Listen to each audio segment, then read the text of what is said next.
Maverick News presents The Rick Walker Show. Defrag your mind.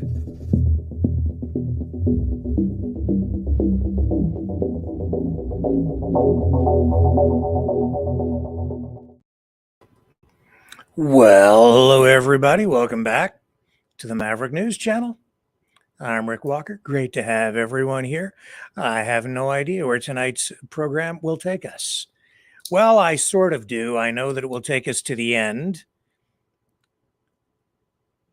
And I know that we're going to have a discussion about RFK Jr., Biden, Trump, their prospects for running mates. And by the time we get to the end, that will then segue into the Strange Bedfellows program at 9 o'clock Eastern.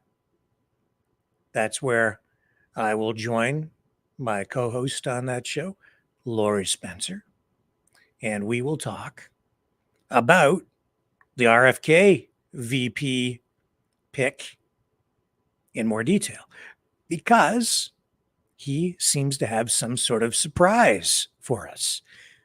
The New York Times leaked a list of, or published a leaked list of potential running mates for RFK Jr. It has been receiving a lot of attention through the media. But now we're finding out that that whole thing might have been fake. So tonight, we're going to get the inside scoop, because as you know, Lori is directly dialed into the RFK Jr. campaign, and she has a video. I don't know what video it is. It might even be the video that I am going to share with you tonight, but I think she has something different, something more. And even if the video I run, which is out in the public sphere right now, even if that one is the one she has, she really does have the inside scoop on everything going on. And she will share as much as she possibly can with us tonight. So I'm really looking forward to that program with her this evening. We have a special guest coming on as well, Billy D. A pretty influential, high profile, political influencer, blogger, podcaster. It'll be an interesting conversation. Also tonight, David Menzies arrested again. That happened last night. He's now out of jail, the reporter for Rebel News. And you know what that means? His boss, Ezra Levant, he's cranking up the machine. He's going to sue the Toronto police. World War III. It was it looks like we get closer every day, but fortunately, it looks like we've taken like a teeny weeny tiny step backwards away from nuclear annihilation tonight. Just a tiny step, but at least it's a tiny step in the right direction. I'll explain. And what else do I have for you? Those are sort of the main things. Yeah. Oh, and the Russian election, Putin. I don't think this should come as a shock to anybody, but the Russians, They say that their election, their computer systems may have been hacked, and they're tracing it back to North America. I've been saying every country is doing it to every other country, so no country is immune to this. We'll show you what that's all about as well. So don't go away. We have a lot to talk about, and we'll take another kick at the can with the phone system tonight.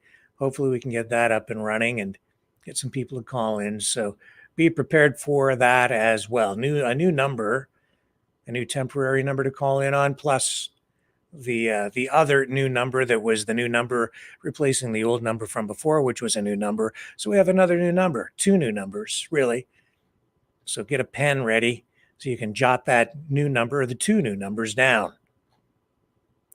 Are you following what I'm saying? We'll be right back. Fighting the Great Reset by leading the Great Resistance.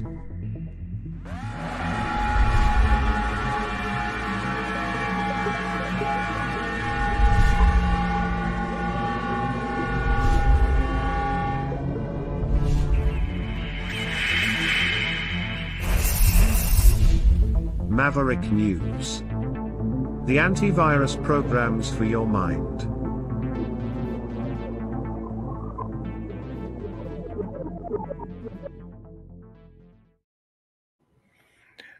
So before we get into all this other stuff, I just wanted to draw your attention to this CBC news page. All the headlines on the top part of this main news page for CBC television right now focus on electric vehicles. I just have to chuckle as I look at this because the mainstream media has been really all in on this climate change agenda, the electrification of the auto industry.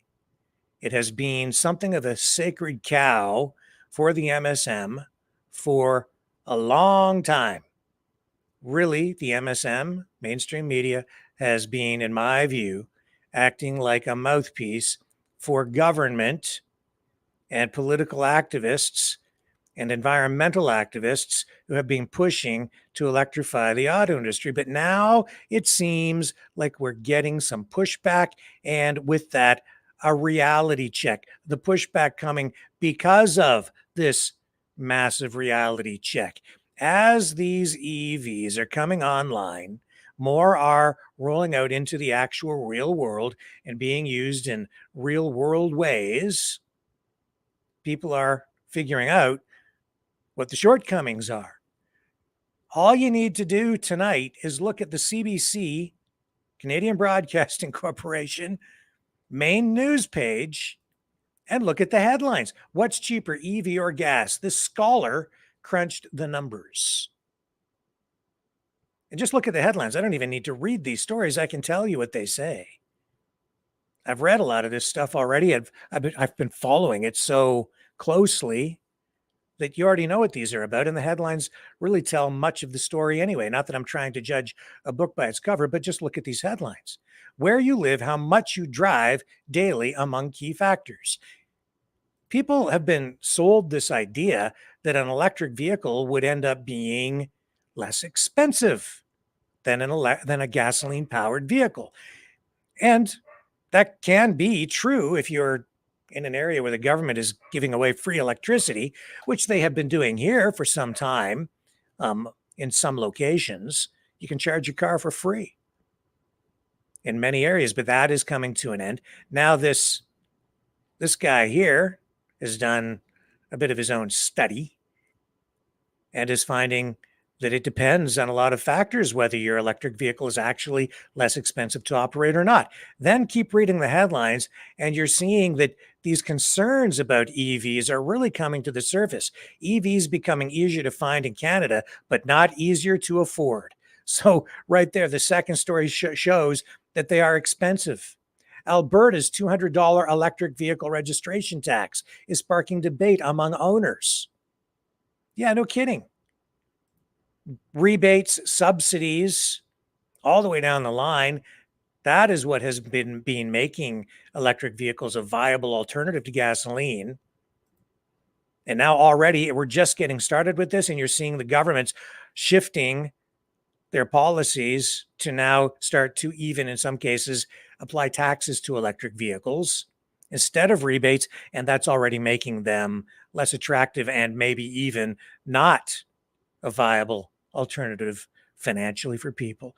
Owner of Leaf EV, this is another headline, says 5 breakdowns have cost him nearly $10,000. So that's a Leaf. That's like an economy electric vehicle. And this owner, this story, looking at the exorbitant repair costs. What Canada can learn from Norway, the EV capital of the world. This one here, marketplace, same cars, same charge, different prices. EV drivers face inconsistent, unreliable charging network. We've talked about that. Even the CEO of Ford, who drove across the country in an electric vehicle, produced a series of videos highlighting the need for a more robust charging system across the country. Without it, these EVs are not going to be viable. Certainly not as convenient and maybe not even practical for a lot of people, especially on long haul trips. And then it says here, this headline, who benefits most from Canada's ambitious EV targets? Maybe China. That's what the headline says. And this is from the CBC, which in my view has really been very pro-electric vehicle for a long time. It just shows that we have a long way to go still before these electric vehicles really do present themselves as a viable alternative to internal combustion engine powered cars. Real food for thought there tonight.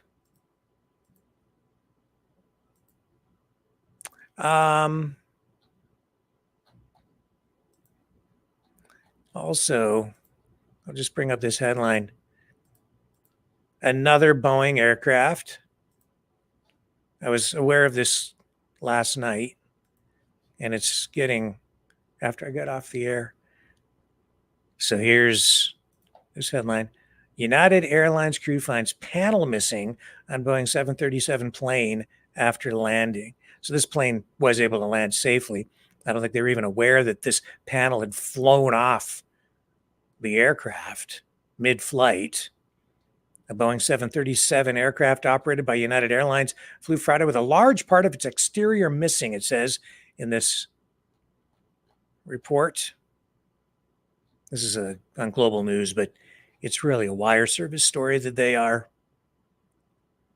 just picking up here and running on their website. The flight from San Francisco to Oregon landed safely, but upon arrival, crews discovered a broken exterior panel on the 25-year-old aircraft. United Airlines said no emergency had been declared and the missing piece was not discovered until all 139 passengers and 6 crew members safely disembarked from the plane. They're going to conduct an examination of the plane and perform all needed repairs before it returns to service. Good idea. The FAA says it has launched an investigation. It's the 7th reported incident involving a Boeing plane just this week. 7. Despite travelers' growing fears of flying with Boeing, aviation expert Richard Levy says the latest incident is not a concern. Meh. Nothing to worry about. He says here the airplane did not just come out of the Boeing factory. It was an older aircraft. The airplane landed safely. Yes, it's going to be an investigation because of the recent news with Boeing, he says. But as far as safety, this does not concern me whatsoever. This guy is a former commercial pilot, just being interviewed for this story, not like a spokesperson for Boeing. We've seen whistleblowers coming forward. We've seen lawsuits. We've seen this one whistleblower now end up dead, apparently from suicide, although some people are beginning to wonder what the circumstances surrounding his suicide might have been. And we've seen a lot of concerns surrounding the 737 MAX. Grounded for a while, issues corrected in software used to control these aircraft. Boeing has a big PR problem on their hands, but it seems to me this is such a it's like such a cluster of incidents. I can't help but wonder if it's just coincidence or if there's something else going on. 7 in that short period of time. How can that be? It is. I'm wondering if there might be some sabotage going on of some kind. I'm just wondering. I can't prove it. It's a question, not a statement. Just a question. And I have no information to support a conclusion one way or the other on that. I'm just asking the question. And I'm sure that the investigators will be looking at that possibility as well. They have to be, with that many incidents. Bolts missing on doors that fly off mid-flight, or that come loose and fall out, or whatever the case there might have been. And with all these incidents, too, of people trying to get into cockpits of aircraft, we've seen several incidents like that within the last few months. It's upside down world, man. It's pretty weird out there. World War III. Well, we're maybe a tiny step further away tonight. In the last, last week or so, we've seen Macron of France coming out saying he would consider sending French troops into Ukraine to go head to head with Russia.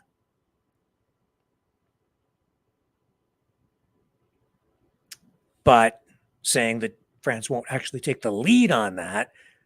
But we are seeing some suggestion or some indication that some Western NATO countries are preparing to implement a draft, potentially, maybe. There's talk about it. And now, German Chancellor Olaf Scholz is sort of dialing things down a little bit. He's arguing that the countries supporting Ukraine are not in a state of war with Russia. He did participate in a joint news conference with French President Emmanuel Macron and Polish Prime Minister Donald Tusk in Berlin. And Scholz said that Germany, France, and Poland were among the biggest political, military, and financial supporters of Ukraine. He goes on and he said in this newser that he said, quote, "We stand closely and unwaveringly on the side of Ukraine. We have made this clear from the very beginning, and it will remain so as long as necessary," he said. And he went on and said, "It is clear that we support Ukraine. It is likewise clear that we are not at war with Russia." So those words help dial things down, turn down the temperature. That's a very good thing, because with all this talk of the F-35 now being cleared to carry nuclear weapons, indications that these jets are being positioned in places that might even put them within striking distance of Russia. Plus all this talk about maybe sending NATO troops in to Ukraine to go head to head and fight directly with Russian troops. This helps pull things back from the brink.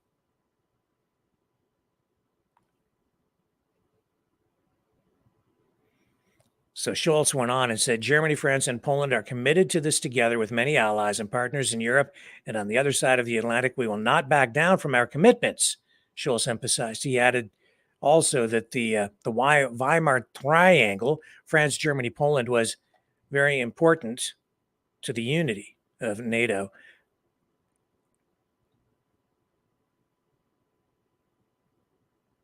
So just so you know, the Weimar Triangle is a trilateral format of Germany, France, and Poland.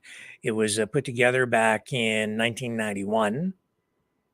And initially, its goal was to develop cooperation among the three countries and was put together as a sort of a tool to bring Poland closer to the European Union and, of course, to NATO. At least those words are a little bit more sobering. Still very close to disaster, unfortunately, especially with this guy at the helm. Here's a little video that's gone viral of Joe Biden. A lot of Trump supporters sharing this one tonight. This is the guy that the United States people have entrusted the nuclear football to.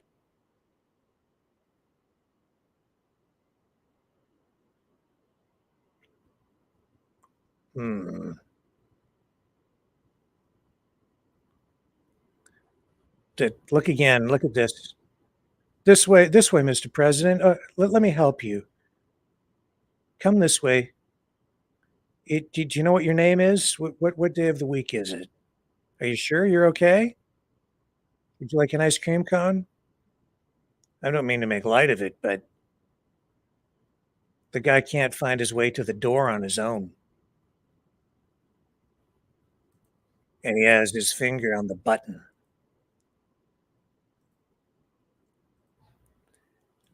It might make us laugh, but we shouldn't be laughing. I feel sorry for him, actually. It just almost seems like abuse at this point, elder abuse, honestly. And I think it's just dangerous for the country. Now, this I found, this did make me chuckle. This I did find a little bit funny. This is Macron attacking Putin. Okay. After Macron's I'm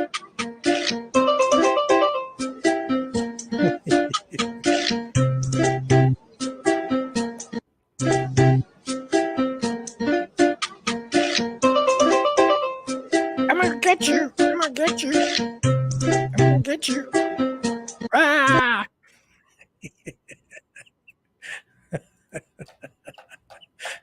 That was funny. So what's going on in Russia right now? Well, we've got the presidential election underway. This is day 2 of voting. Tomorrow's the 3rd day and final day. Things are progressing over there, but they've had some obstacles. I'm going to tell you all about them when we come back on the other side of this. The information war is raging. Truth without integrity is worth nothing. Maverick News. Because those who have power and those who seek it must be held accountable. The world is watching. Join our family of truth seekers.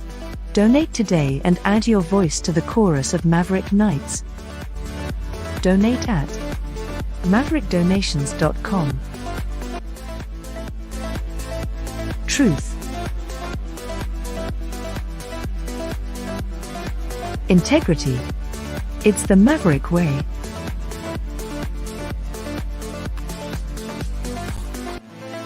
Maverick News. The world is watching.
Maverick News.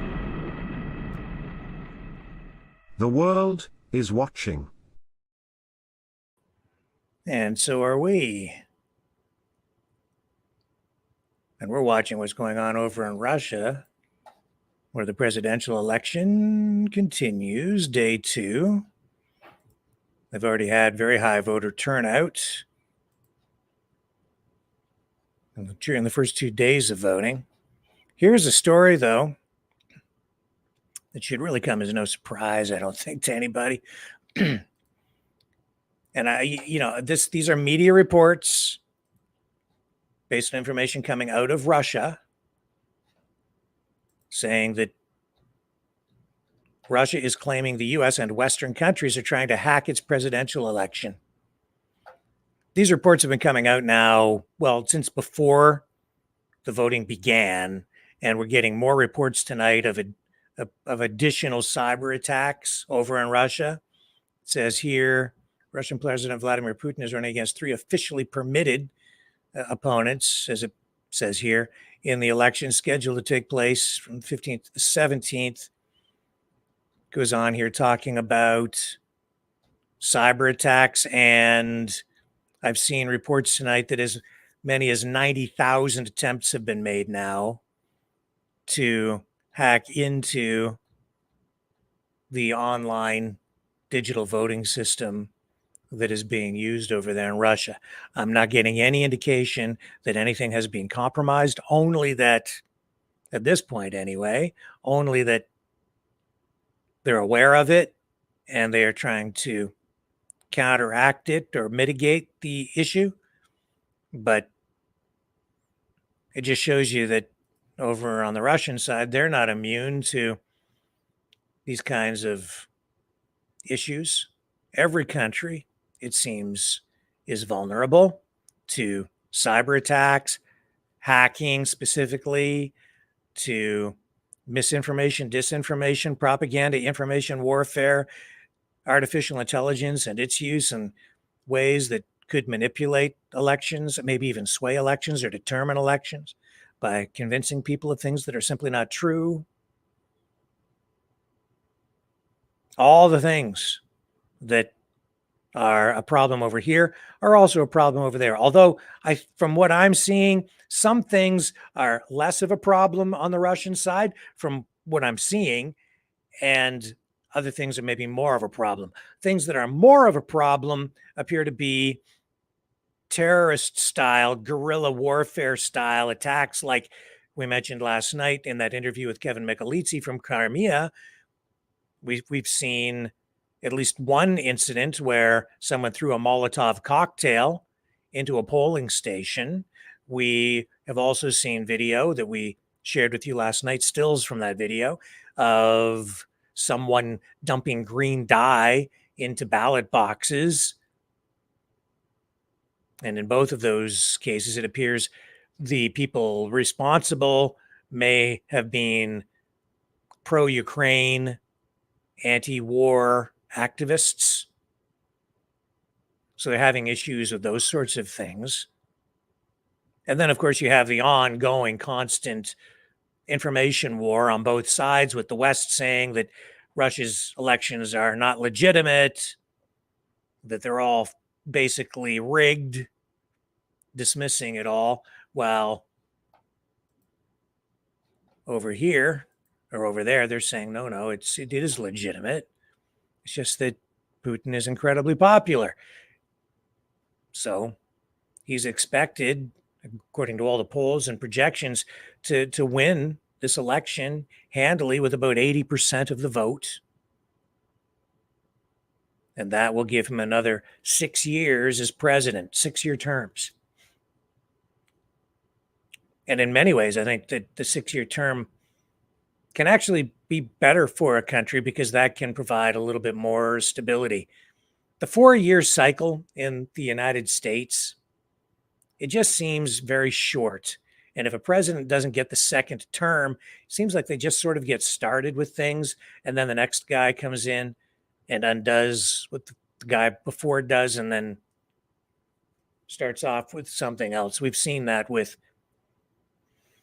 especially Obama and, Trump and then Biden. So Trump gets in there. He does what he wants. He undoes all this stuff and puts in what he wants. It takes him a year at least to kind of get things cranked up the way he wants it. Biden comes along, gets in. He undoes on day one everything that Trump does, then starts down a different path.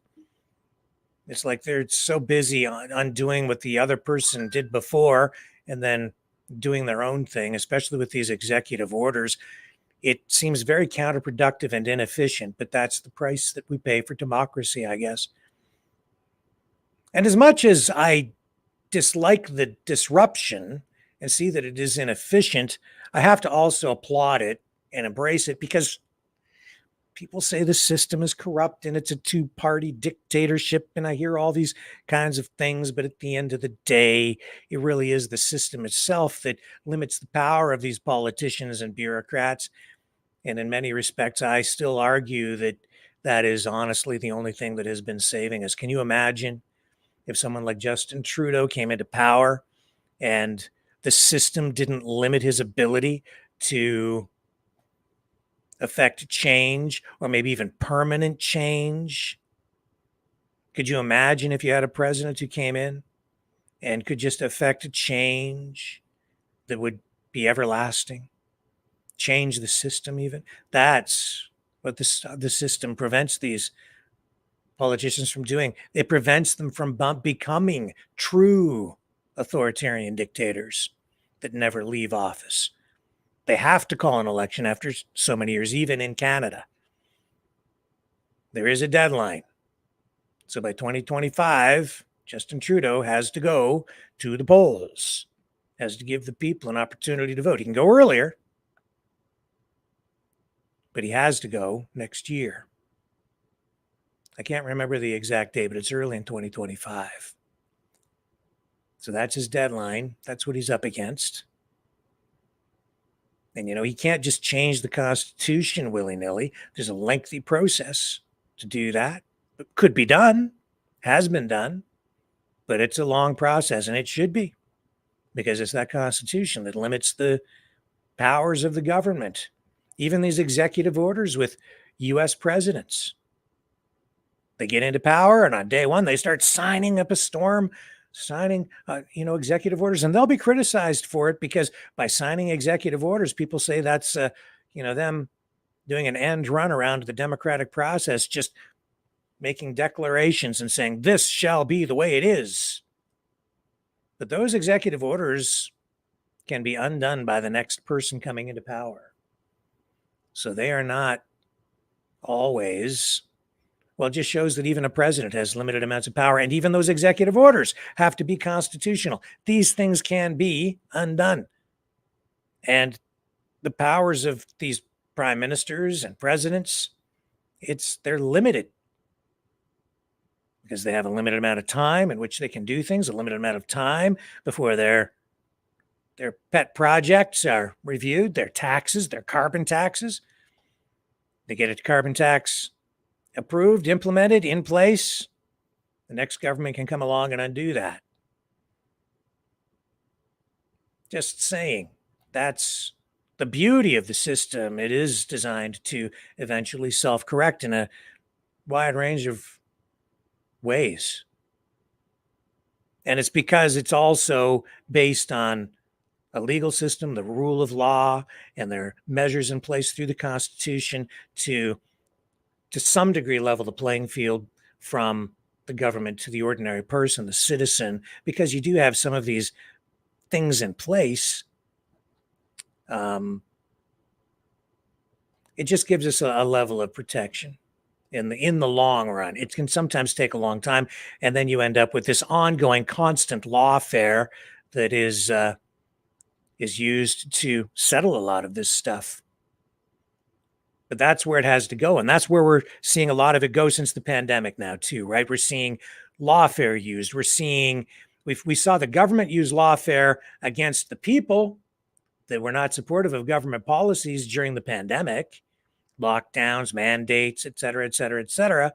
Now, especially since this most recent court ruling on the Freedom Convoy, and the use of the Emergencies Act, which says that it really wasn't used in a proper manner and was unconstitutional.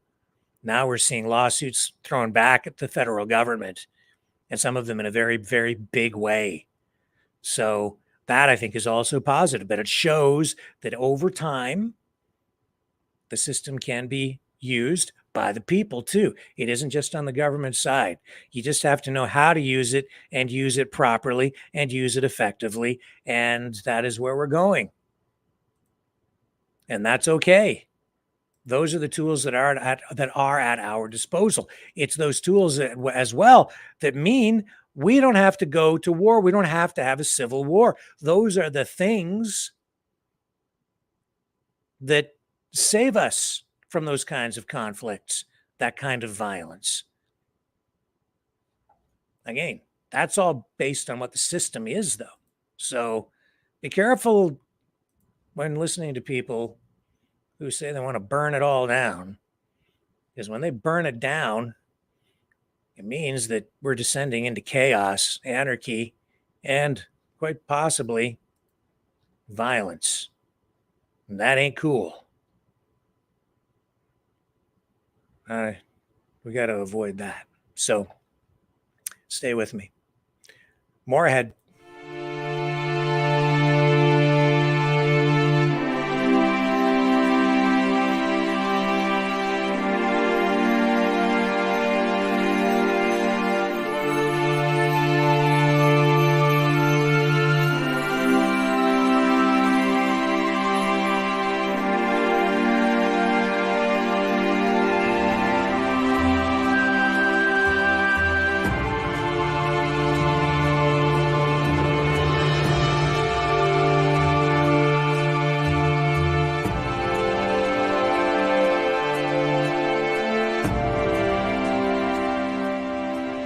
Maverick News. The world is watching.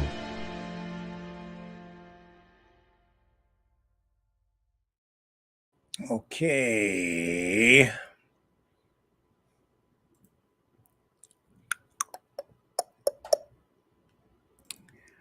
Where shall we go from here?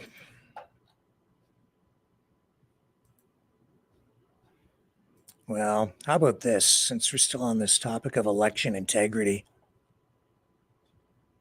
This is an NBC report tonight, and this got my attention because of these other stories that we're discussing. And this is about experts warning about AI and the use of it to disrupt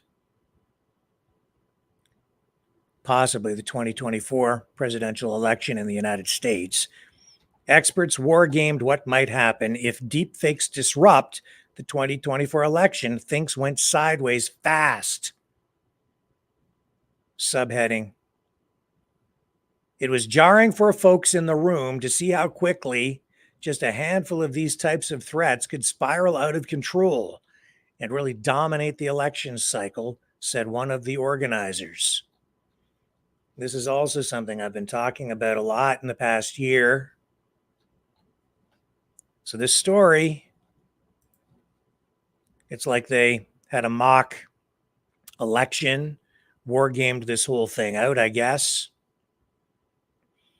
And they're talking about robocalls, the use of fake robocalls, AI-generated deepfake online posts.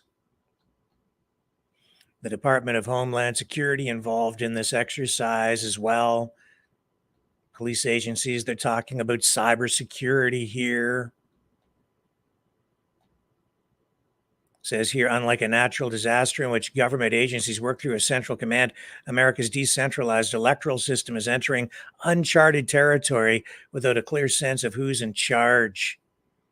This is from Nick Penniman, CEO of Issue One, a bipartisan organization promoting political reform and election integrity.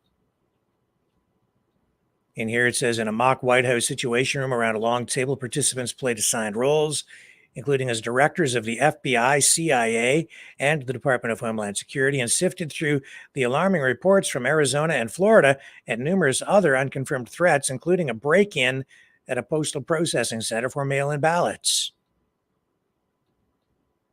Anything that can go wrong probably would go wrong. Maybe it has gone wrong.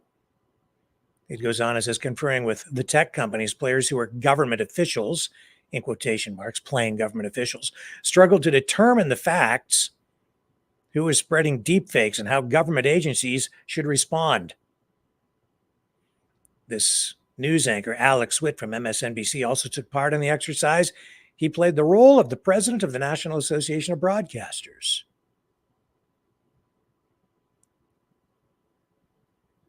So it was initially unclear that photos of and video of poll workers tossing up ballots in Miami were fake. And those images had gone viral in this exercise, casting doubt on the integrity of the election or the mock election. And then eventually the officials were able to establish that the whole episode was staged and then enhanced by artificial intelligence to make it look more convincing. And this is what I've been saying too. You can fake so much now. You could fake an entire election. I think we're almost at the point where you could fake an entire government with artificial intelligence. Fake videos, fake documents, fake websites, fake everything. You could make people believe just about anything. Governments around the world now have incredible technology at their disposal. And if you think that the technology that they're using is the technology we're using, think again.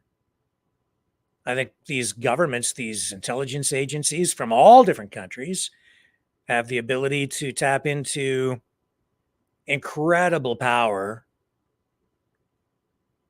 not just nuclear power, not just kinetic weapons, but information warfare power with computers and programs and systems that can generate such convincing material that you don't know whether you're coming or going, whether up is up or down is down, what's right, what isn't, what's real, what's fake. We don't know. It's easy, actually, just to sow seeds of doubt on just about anything. And by doing that, you can really prevent people from ever getting to the truth on any subject. Case in point, you take the JFK assassination itself, which I think is almost an entry point. It is an entry point for a lot of people who then find themselves on a journey of growing distrust and lack of confidence in the government. But a lot of people start right there. And when you look at just the JFK assassination alone, it won't matter now, I don't think, what documents are released. It won't matter if everything is released by government, all information surrounding that. If we had every last page of every report, every piece of evidence at our disposal, I don't think we would ever agree on what the truth is surrounding his assassination at this point, because there has been so much speculation, so many seeds of doubt have been sown, that if you could be looking at the truth straight on, right in front of you, it could be the absolute golden truth, and a lot of people still would not believe it, because so many other stories and possibilities, theories, if you will, are out there. That in itself becomes a problem, doesn't it? Because then you don't know, well, what about that? And what about that? And how could this be? So I don't think we will ever know the truth, because there's so much untruth wrapped around it. That's all you need to do. Just cast a little bit of doubt on something, and then people never get to the truth. It's such an easy thing to do, and I'm seeing it done every single day now. Today, I had a good friend call me. We had a great conversation. I loved speaking with him, and he started talking about information he'd heard, for instance, about Donald Trump. And I was listening. And he said, Donald Trump, I'm hearing all these people say that he's a cocaine addict and that he's actually incontinent. And he relieves himself in diapers and he smells bad. I'm listening to this. And I'm like, no, this is just people sowing seeds of doubt, throwing out false information to try to discredit Donald Trump, assassinate his character through innuendo. That's all that is. I see no evidence of that in any way. There's just nothing to support that I've seen. Cocaine, drug use. Donald Trump, listen to what he says. Look at him. He's come out strongly against any kind of drug use. He doesn't drink. He doesn't smoke. He's a germaphobe. I certainly don't see any evidence that he's wearing diapers. But a lot of people are believing it. They're believing it. And I have to turn this off. And doesn't stop there. You see it, this kind of misinformation, if you will, leveled at every political candidate. It's one thing to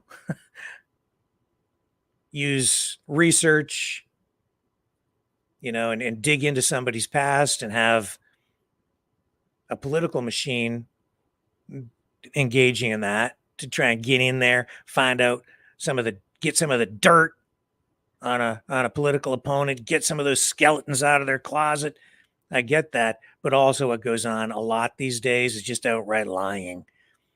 And then they use the humor excuse and hide behind that, where they post terrible things, accusations, innuendo, like Donald Trump is incontinent. Well, that's just, I think, a lie.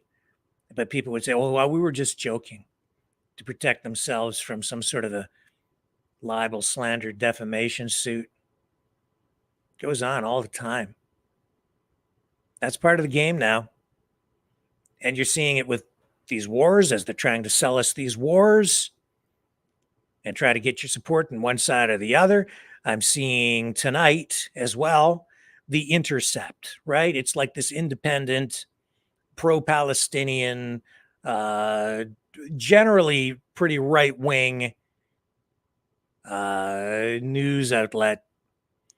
They're taking the New York Times to task, and they're engaging in this ongoing narrative where they're trying to discredit or suggest that the October 7th attack in Israel didn't take place, or if it did take place, that it was the Israelis killing their own people. So that, in my view, as I'm reading these things, I don't think that that's part of the information war. And they can present whatever information they want to present and try to build their case, and that's what they're doing. But in this day and age, that seems to be the routine. I see the pattern there. It doesn't matter what's happened in history. It doesn't matter what's happening right now. The idea is that the United States is always to blame for everything bad that happens. It's doing it to itself. And if someone does do something bad to the United States deserves it because of what they've done. And the same with Israel, because the United States and Israel are hitched together. Two peas in a pod. So the narrative right now that is being sold to people is Israel attacked itself. Israel knew this was happening and let it happen, just like 9/11, just like every other terrible thing that ever happened to the United States. The United States assassinated its own president in JFK. 9/11, the United States did it to itself. It was an inside job. There's no proof of that. None. No real definitive proof. There's no definitive proof of anything. That's what I say. You just sow seeds of doubt. I mean, I've seen it all, but I wouldn't say anything is definitive proof of anything. No definitive proof that that is the case or it isn't the case. But because we're doubting everything, we just don't know.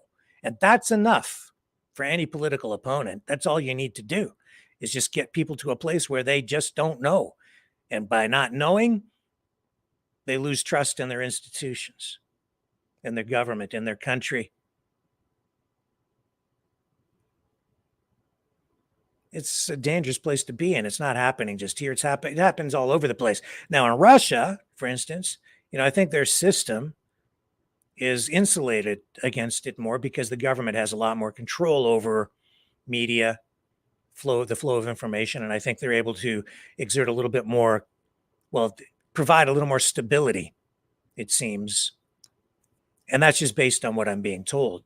Not to say that censorship is better or worse there necessarily. In fact, in some cases, maybe there's less censorship. I don't know. We're certainly getting more censorship here.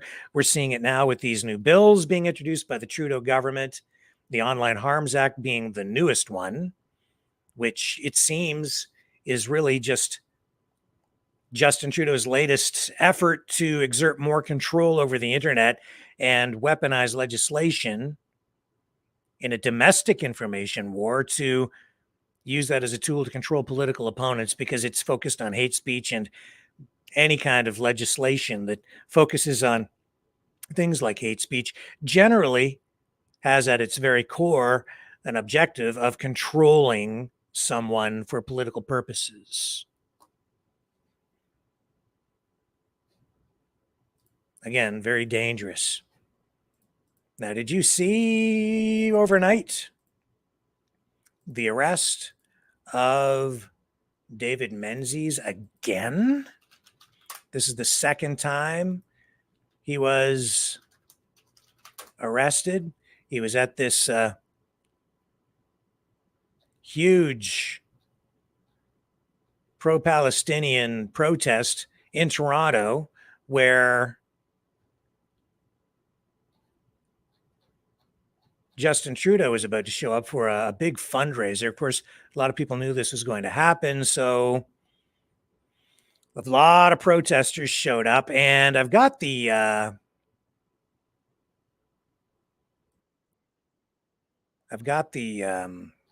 latest video here of this. He's now been released. I want to run this for you, because I don't like to see any journalist arrested, obviously. And the circumstances surrounding this one, again,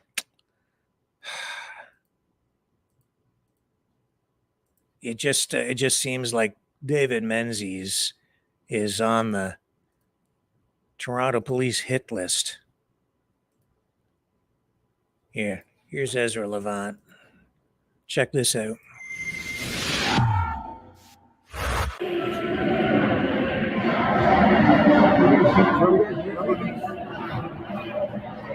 There he is arrested. This is when he stabbed him. But he'll get into it more.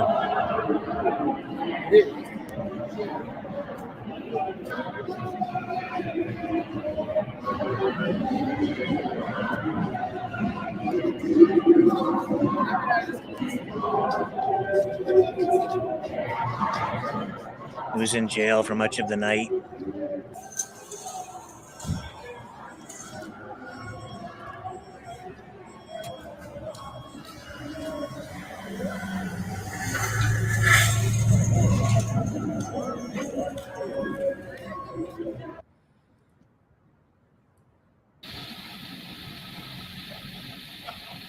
Menzies is here.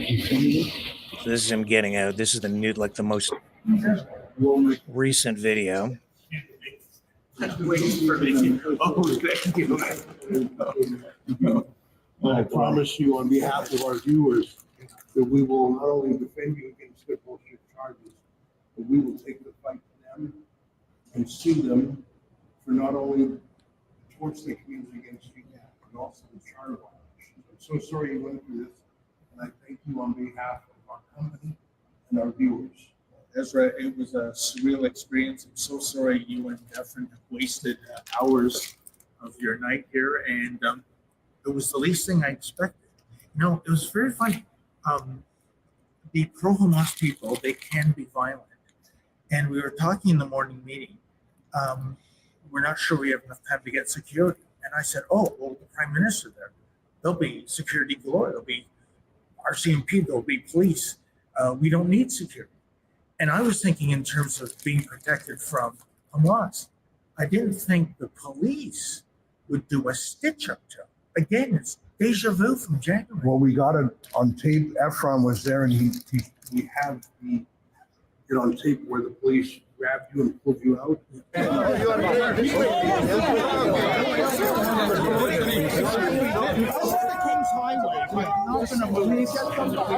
What is going on now? We just want you to what's the problem? Guys, excuse me, we're trying to put him behind it. Hey, that's my guy. Hey, that's my guy. Hey, stop. Why don't you take care of the We have the false arrest itself. We'll be under arrest for respect, please. Here we go.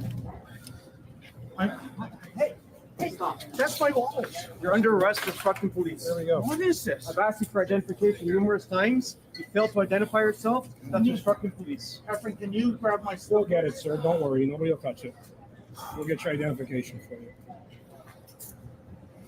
I think you guys are going to be hearing from our lawyers. I'm looking at my watch. It's 12:18 a.m. You've been arrested for, I think you've been in custody for 4 hours or so. That sounds right. Now, were you physically hurt during the arrest? I'm not. I don't think so. I mean, I've got this screwed up shoulder, but that's been an ongoing issue. But no, I can't say that. But again, Ezra, it's not the assault; it's the charge. Oh, I know. It's your freedom of the press, but also your freedom of religion. Why should you have to move because some guy says this is holy sidewalk? What? Your freedom of mobility to move around? It's all violated not by the Hamas guys, but by the police. Yeah, and it's amazing. The reason why we're there is that we were asking the pro-Hamas people on the other side of the cordoned off area by the police, to get comments. And then we knew the anti-Trudeau people were on the other side, led up by Derek, constant fixture. So we went there to interview him. That happened to be where this impromptu prayer session was going to take place. And I say it was going to take place because they weren't in any kind of prayer when I got there. It was a stunt. It was a ruse. Yeah. And I was looking for Derek, and then I recognized the individual who had stolen Lincoln Jay's camera. Now the one. Yes. He's the thug. He's the leader of these Hamas thugs. He seems to be getting the orders these days from law enforcement. Well, I mean, if he doesn't have them delivering coffee to him, Yeah. he's giving them orders. Yeah, I got one more question before I forget. What was the cell you were in like? And I know you've been arrested before, for example, in Montreal. Just tell me what it was like in the holding cell. It was cleaner than Montreal. I will say this, Ezra. They say time flies when you're having fun. When you are sitting in a concrete cell and you don't have a book or a magazine or a cell phone, time crawls at a snail's pace. That's the first thing. The second thing is, it's just a sanitary issue. There is a toilet right beside that little, concrete bed, but there's no warm water, there's no soap, there's no toilet, and No toilet. I know, I don't understand. And it looked like somebody had taken paper towels and put some sticky stuff on it and had thrown it up to the ceiling because, you're lying there and you have nothing to do. You're looking at the ceiling and there's all these like paper towels that have hit adhesed. It's so gross. And you know what? It's that way on purpose as a kind of humiliation. How are the police themselves? I mean, we saw some of the folks who arrested you. How were you treated when you were brought here and when you were put in the cell? They were friendly.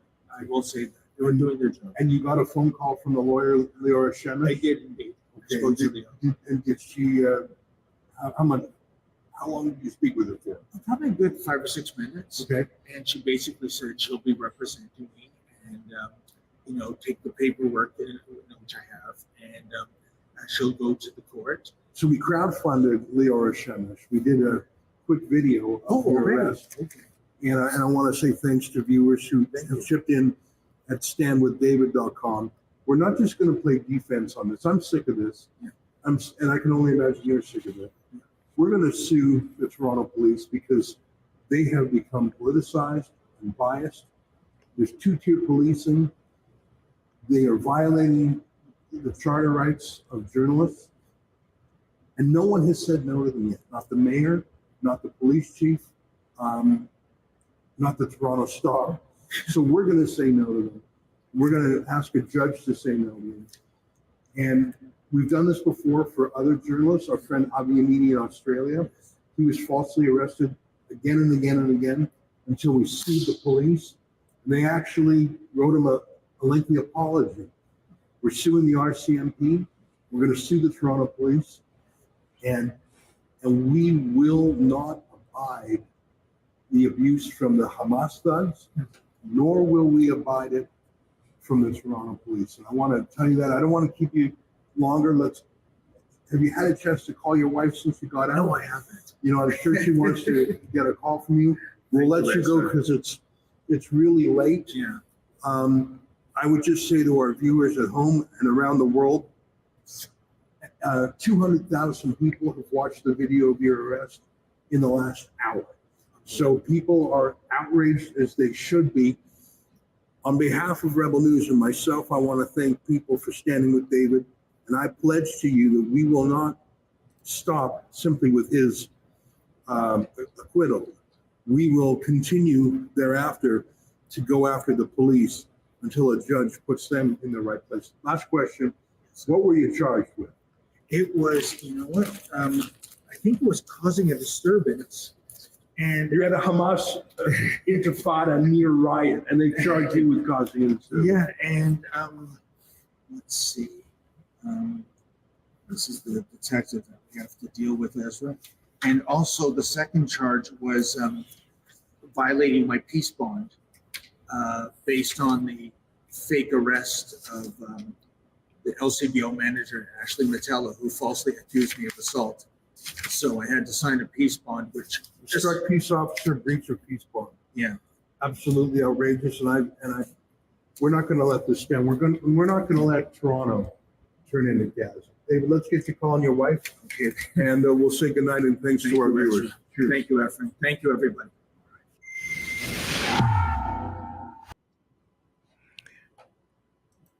So I thought we should run that because we're independent media. They're independent media.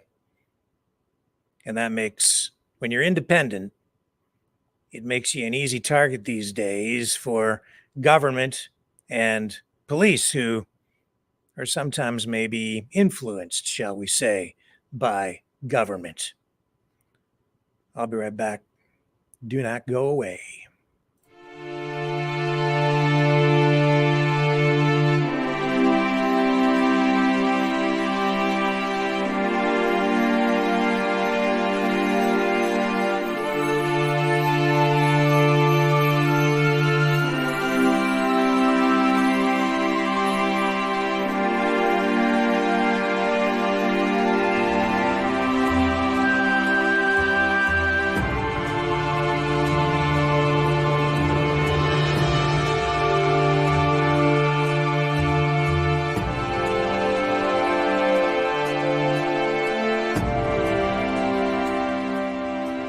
Maverick News.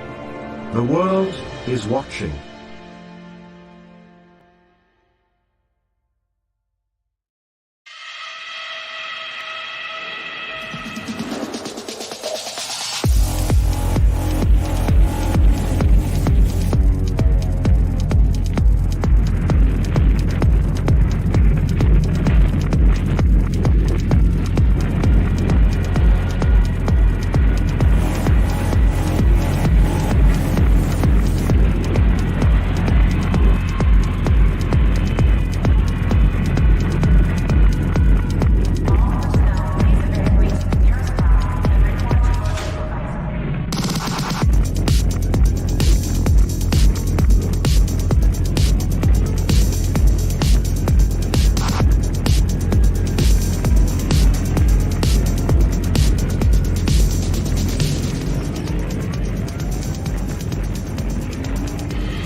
Maverick News.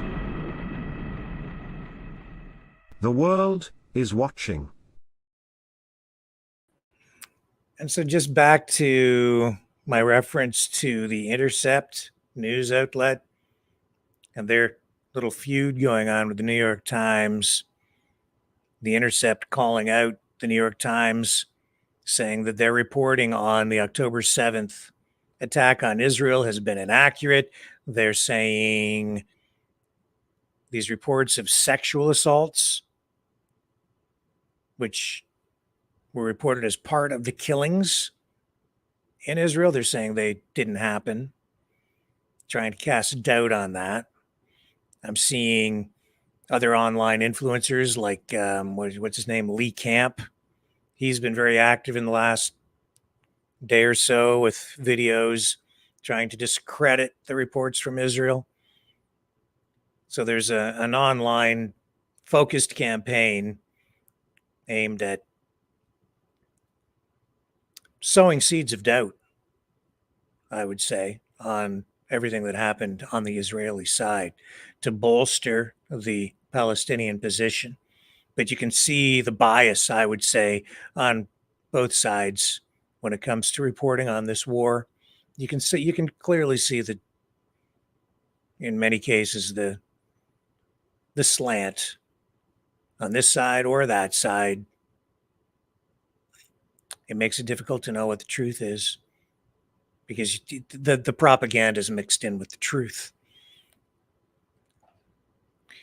That also makes me wonder about history a lot, because propaganda, information warfare is really nothing new. It's just that we're using new technology, new ways of delivering the information through the internet and of generating it as well through artificial intelligence, digital technology. I remember when Photoshop was first introduced, people were freaking out because you could do just about anything with Photoshop and create photos that looked very real and make people look younger, take wrinkles off, take years off their image. When I was in college and I was learning audio production, I learned very early on how to make people say anything you wanted them to say with audio editing. Working in radio production, you could use with a razor blade and old-fashioned audio tape, I could literally make people say things that they never said. And now with new digital technology, I can do that much easier. You can blend the audio together. You can take sounds and pops out. You can make it all clean. Back in the old razor blade days, if you listened very carefully and you knew how to listen for breaths and breaks in background noise, you could pick out edits if you were savvy and you understood the technology. Today, I can make stuff seamlessly fit together, and I can literally make people say things they never said at all.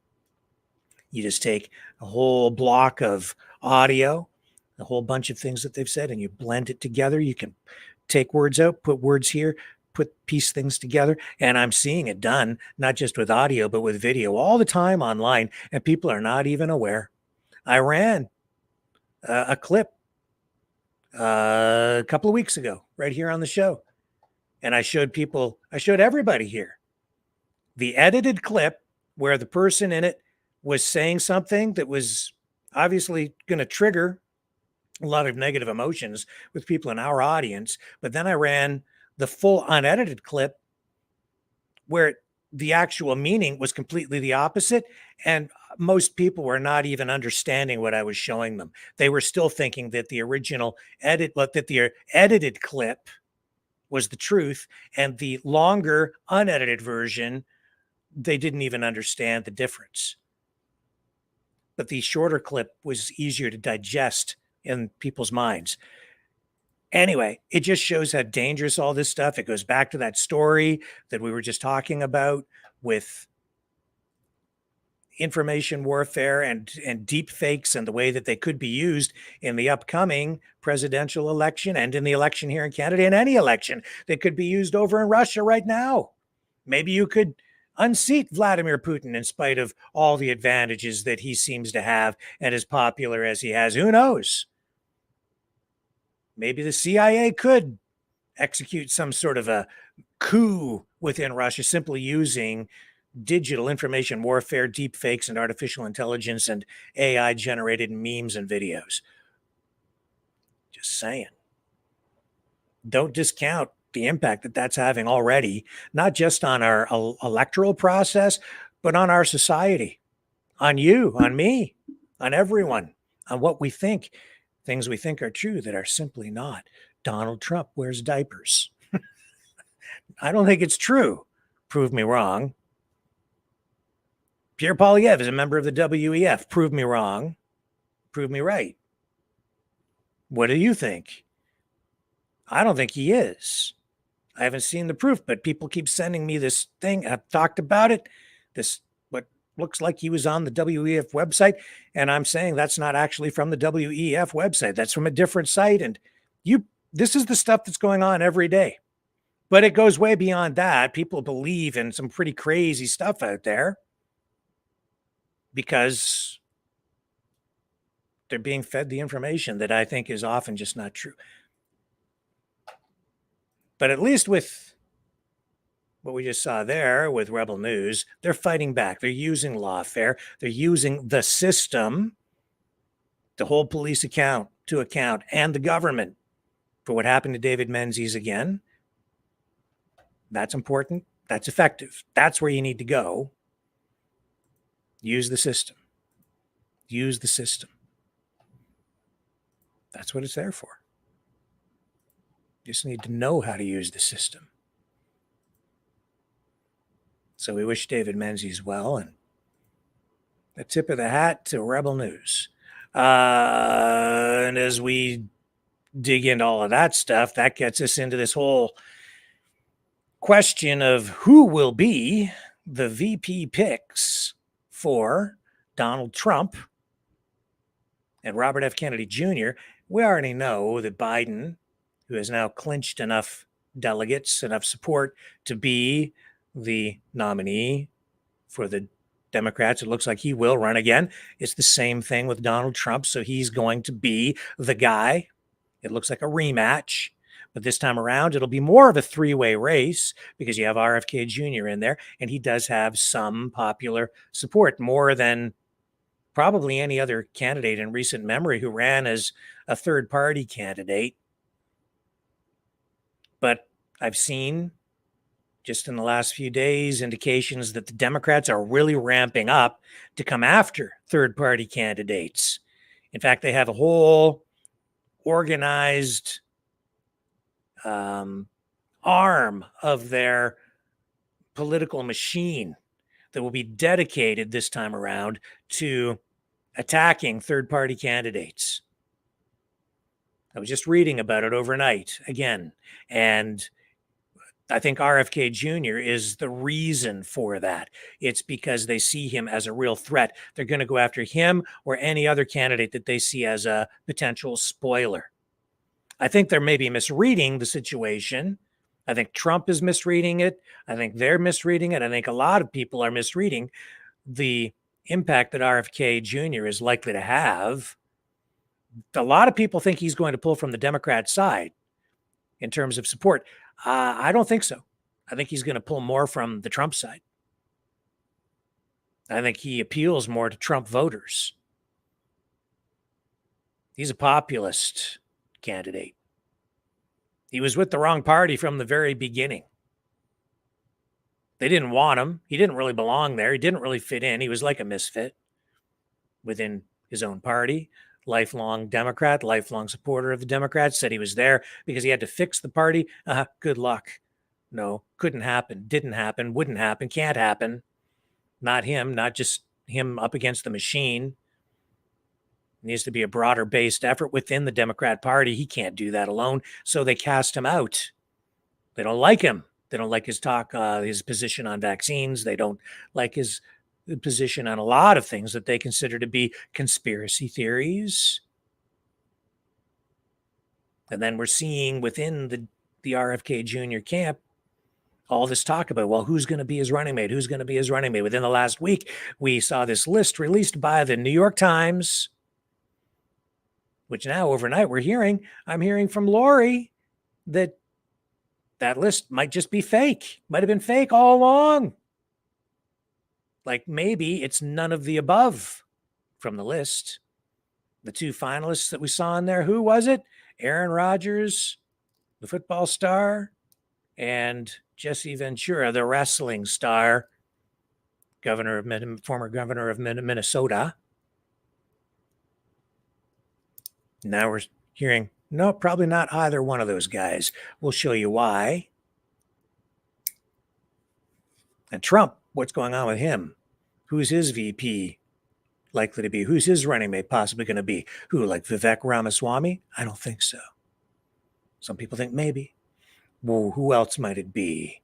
Well, we know who it's not going to be. It's not going to be Mike Pence. Pence just came out within the, I think it was yesterday. And in an interview, he said, I am not going to endorse Donald Trump.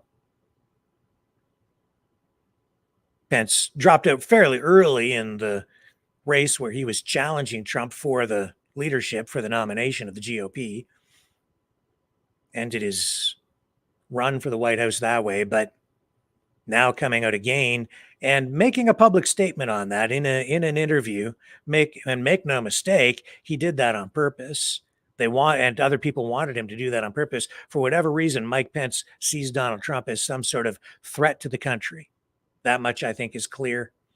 There's a switch that's been flipped inside Mike Pence. I don't know when that happened exactly. Maybe on the day of January 6th, maybe a little bit before that. I think it was around that time where they parted ways. Trump, of course, wanted Pence to take steps to not have that election certified. And Pence on J6, and then after, went ahead and did just that. It comes down to a question, again, about election integrity. Do you believe that the election was lawful, that it was legitimate? That's really at the core of so much of what has been going on, isn't it? If you believe that it was legitimate, then you're probably on the Democrat side.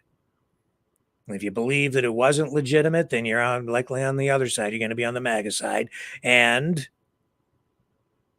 it shows how extreme people's views can be on something like that. Because if you believe that an election was legitimate, then you would say that it's your duty to defend the country against anybody who might otherwise try to overturn the results. But if you think that the result was not legitimate, then you would be equally passionate on the other side and see it as maybe your duty, your patriotic duty, to challenge that, maybe up to and including overthrowing a government, whatever country you might be in, right?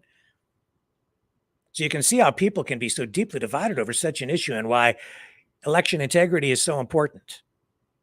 People need to not only see an election, an election not only needs to be fair and have integrity, it needs to be seen that way. If you have a legitimate election and seeds of doubt are sown, then you've undermined democracy that way anyway. And the election, therefore, is useless in many respects. It's especially dangerous when you have about half the country believing that it is and half the country believing that it isn't. That in itself is just about enough to tear a country apart. You don't even need to undermine the integrity of an election, rig it. All you need to do is sow seeds of doubt. And I'm not saying that it was rigged or wasn't rigged one way or the other. All I'm saying is that's all it takes. And that's why we're seeing such disruption, such destabilization, such instability in Canada and the United States right now, especially in the U.S. People have lost confidence. And a lot of that is because of information warfare and also because of what we saw during the elections themselves and the changes and the shenanigans that go on. And that's why there needs to be a very clear set of rules as well. These are not easy things to fix. And so as we enter into this election season, things are going to get real, real hot. You're going to see all kinds of disruption in the streets, all kinds of protests. You think that, what we've seen in the past with Antifa clashing with counter protesters and on and on. It was, that was nothing, I think, compared to what we're about to go through this time around. This has an entirely different feel. Donald Trump, everything surrounding him right now has a really different feel than it did certainly back in 2016. There's a lot more anger out there. He carries a lot more baggage. He is a politician now. He wasn't in the beginning, he said. Oh, he's a politician now. He's seasoned and he's been around. And they've hammered on him and they've come for him and they've now thrown so many people in jail for political reasons that there's real, genuine, real seething anger. Beware. We're in for a rough ride, folks. So who's Trump going to have as his VP? I don't know. Some people were saying Tulsi Gabbard would be a good pick for RFK Jr., and they apparently were speaking with her, but now she's not talking to them anymore, and she just recently had she just recently was involved in a fundraiser at Mar-a-Lago for Trump.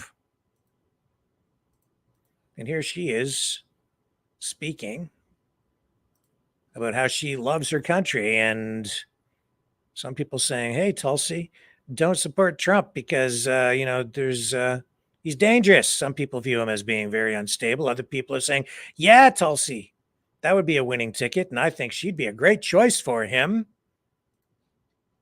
But is it going to happen? Some people are saying no, because if you remember on the impeachment question, I don't recall this, but I guess she voted in favor of impeaching him. I love our country deeply.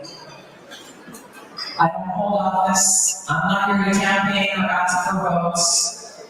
I'm here to ask you to join me in this fight for our freedom. Now she's not a Democrat anymore. We need to sound the alarm to those who aren't yet hearing it. It's what I'm dedicating my life to between now and November 5th. I'm not here to tell you how to vote or who to vote for. I'm here to ask you and challenge you to encourage others to stand up and defend freedom.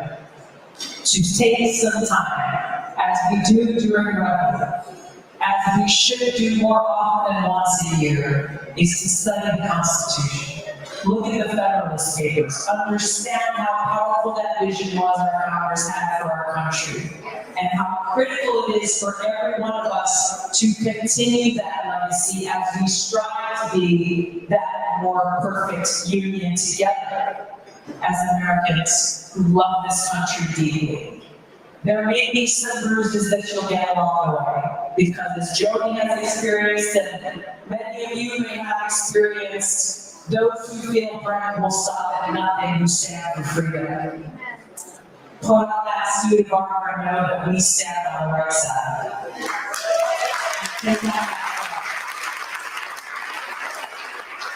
Because today are leading our great nation toward that suicide that Abraham Lincoln warned us about. And if we don't act now, at some point in the future, we will look back on this moment right now in 2024 and think, well, if only someone had warned us. We cannot allow that to happen. It is by God's grace that we are free, and we must do all that we can to remain free. God bless you all. Thank you so much for being here.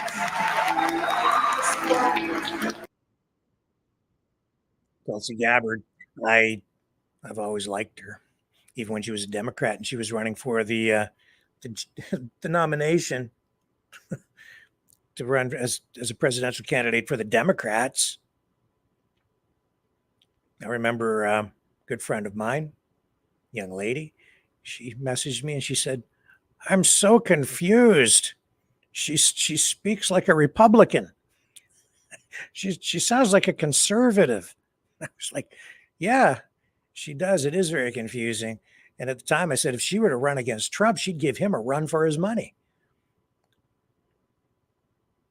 She had the narrative down. She was just, again, with the wrong party, just like RFK Jr. But it's not going to happen on the RFK Jr. side. Could it happen with Trump? I think it could. I think she'd be a great choice. But as was pointed out to me, apparently she voted in favor of impeaching him. And he probably hasn't forgotten that. So he's looking for somebody, I think, that would never take a knife out and stick it in his back after his experience with Mike Pence. Now, was Mike Pence sticking a knife in Trump's back, or was Trump sticking a knife in Pence's back? That depends on your perspective as well. And I know Pence is not very popular these days. But I've taken some time out to read some alternative points of view from political pundits on the Democrat side, and they're viewing Trump right now again as, I mean, quite honestly, as like a Nazi, literally as like a Nazi. That's how they view him.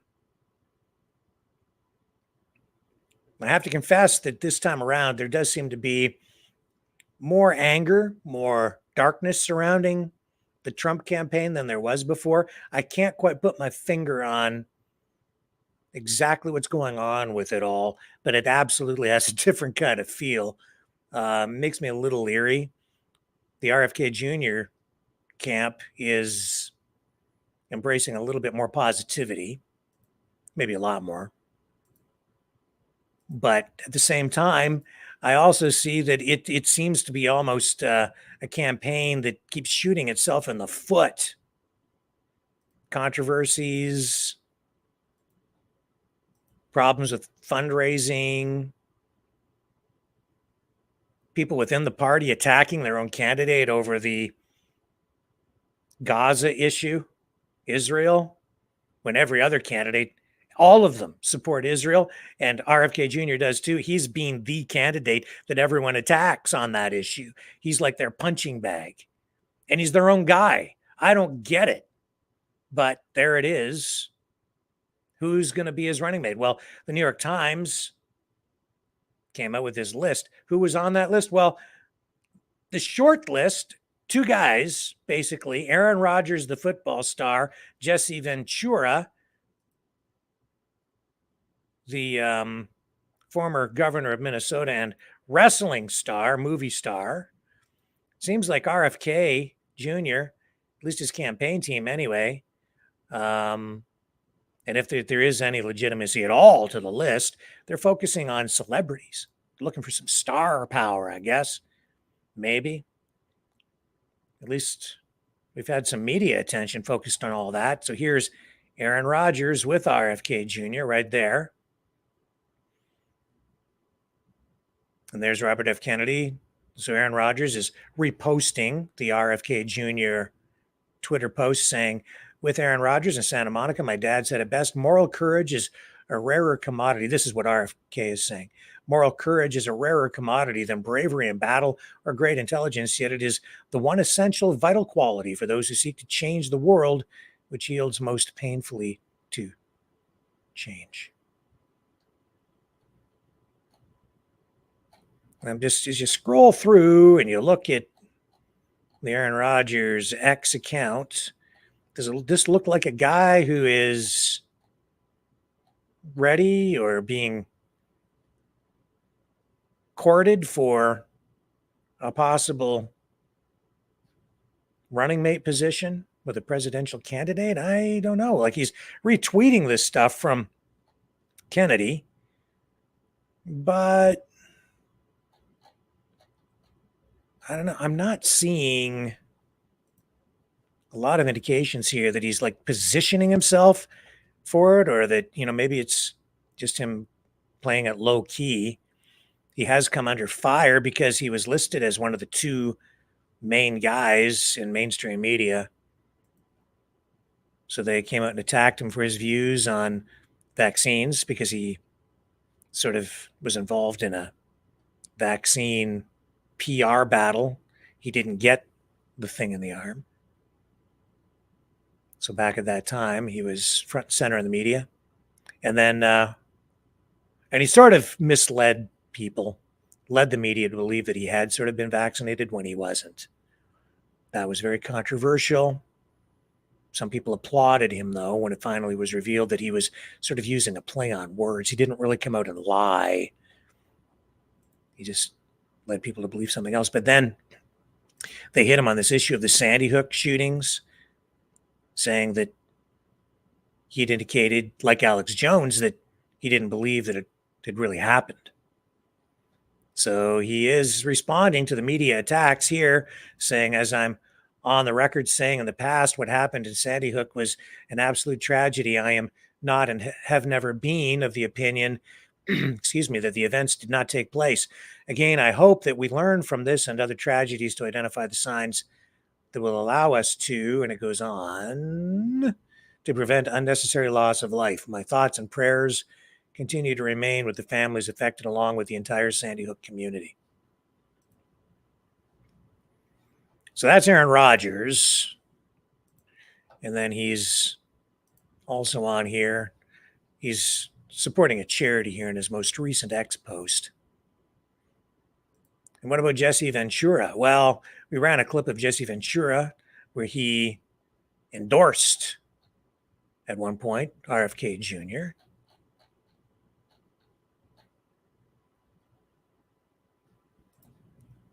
Let's just take a look at his X page.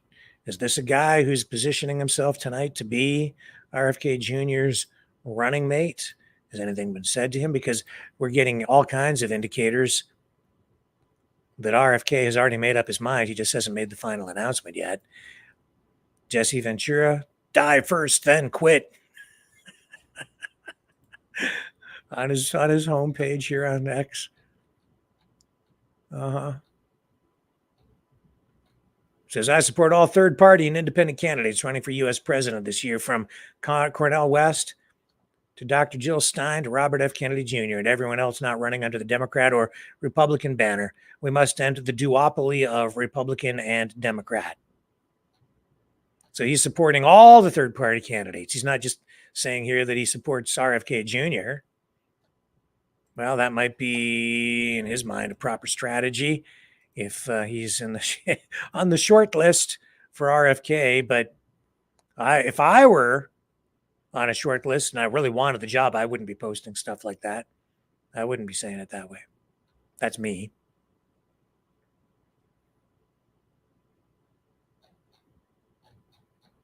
So I don't think it's going to be Jesse Ventura. And I think that's okay. Because I don't take him that seriously on the political side. And I think RFK Jr. needs to broaden his base of support and bring somebody in who's just a little bit more mainstream. That's my opinion anyway. And, you know, just back to Mike Pence, and this is why it's so important to pick the right guy, because somebody who, on the one hand, for RFK Jr. is going to be very difficult because he needs to find somebody who shares his views on key issues, many of which are controversial, but at the same time is seen to be more mainstream so that he can be more accepted onto the Democrat side to pull more support from that. He can't win unless he gets support from both sides of the aisle. He needs to broaden his support. And even within Republican and conservative circles, he needs to be seen as more mainstream in order to get those middle ground voters. And if you look here at Pence, he's just taken it since him saying that he will not be supporting Donald Trump. Even here, you just look at what people are saying about him. He's just taking it on the chin. He was crippled, man, from early on. I mean, this whole thing with J6, that killed his political career right there, at least for the foreseeable future. Not to say that things can't change politically over time. They certainly can, and on a dime. But here he is, you know, this guy's posting Chicago One Ray says, Mike Pence stood next to Nancy Pelosi on J6 and certified a contested election. He knew fully well they were going to frame Trump. Pence is an effing traitor. Right? So I told you when he started running for the nomination, he didn't stand a chance against Trump.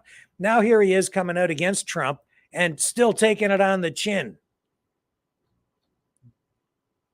In the long run, you never know what's going to happen in politics. Public opinion can swing like a pendulum very dramatically from one direction to the other. And here's Republicans against Trump. Mike Pence isn't Mitt Romney, Paul Ryan, or Nikki Haley. He's not a moderate. Pence is a conservative, is as conservative as it gets. You can't claim that he's somehow part of the establishment deep state.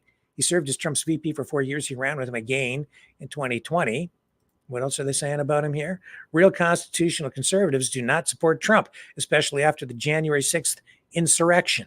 So, I mean, there's conservatives, as I say, with a completely different view, supporting Pence, not supporting Trump. And it just shows what a wide range of opinion you can have even within the same political party.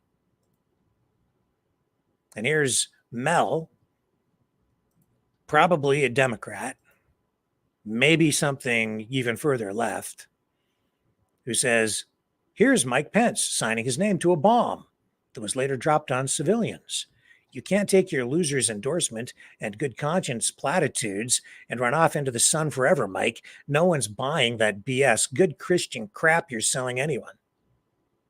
Now, I don't know where that bomb was dropped. You can make that claim and say that it killed innocent civilians. I have no idea. But it makes for a good Twitter post, I guess. And as the saying in journalistic circles goes, never let the truth get in the way of a good story or a good Twitter post, or X, formerly known as Twitter. Christopher Webb says 1/4 of Trump's own party didn't vote for him during the primaries. He's a weak candidate. We heard Mike Pence unendorsed Trump yesterday, but he's in addition to the long list of former Trump officials who say he shouldn't ever set foot in the White House again. And then you see the CNN report, or clips of CNN reports interviewing John Bolton. It should not at the edge of the table. His former attorney general, a whole variety of people that were formerly. Yeah, what he had some people within his own administration with knives out and sticking them in his back too during his presidency, especially Bolton, as you see right there. So choose wisely when you choose a VP.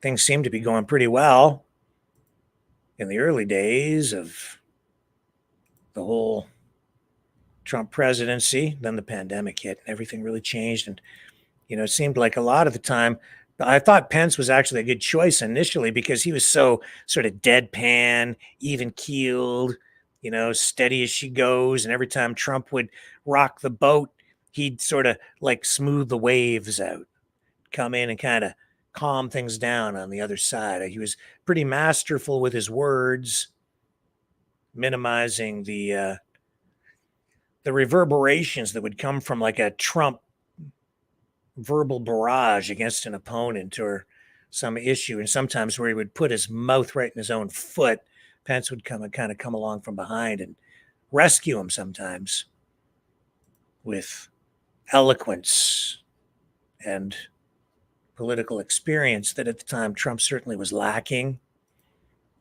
That didn't really seem to hurt him, though, because he's just such a giant bulldozer. He just blows away or just mows over his political opponents.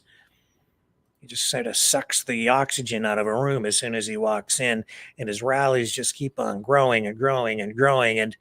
And this here is this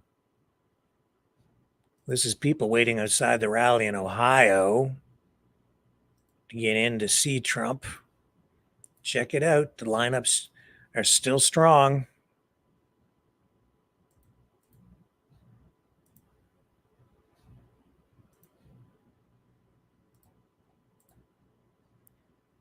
And it's not playing. I don't know what the heck the problem is here.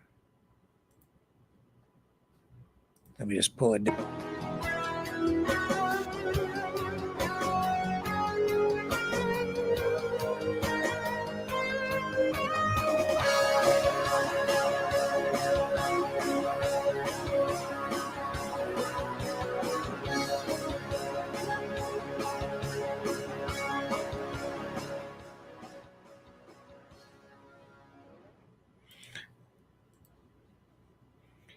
all these Trump rallies, huge crowds. They keep coming out. They keep coming out. How those numbers didn't translate into enough votes in the last election to put him back into the White House, and we had Biden in there instead. Well, I've got my own thoughts on it, but you don't see these kinds of numbers coming out to rallies for other candidates. There's more to it than just sheer numbers, though. There's strategy and getting the actual numbers of votes out and the number of ballots with the right names on it. Early voting, mail-in ballots, all of those kinds of issues, right?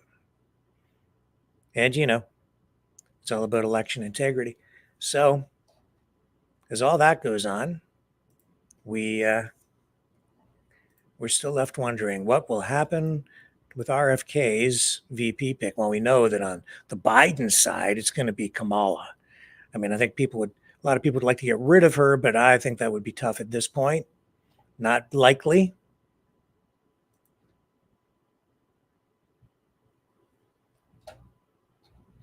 But she's, I would say, not popular overall. Just look at the Twitter posts about her tonight. Wide range. Here's Don Lucer, Kamala Harris. Oh, I'm not even going to read that. That's probably going to get us sued because it's so defamatory. Whether it's true or not, I have no idea.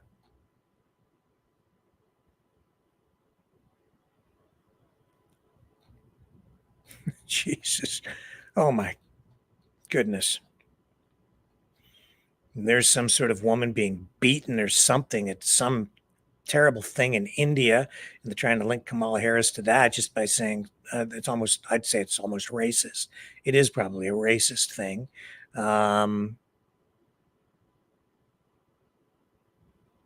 They are all corrupt posts replying to Kamala Harris and Joe Biden. Kamala Harris is a fraud. She's a 14th Amendment anchor baby born to, yeah.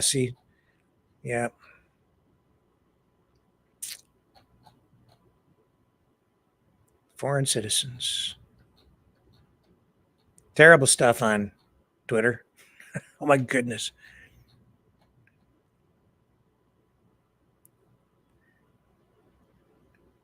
The Mr. Person guy posts, Kamala Harris is an actual joke. Nobody should have to go to jail for smoking weed. During a time as California's Attorney General, over 1,500 people were sent to jail for cannabis-related offenses.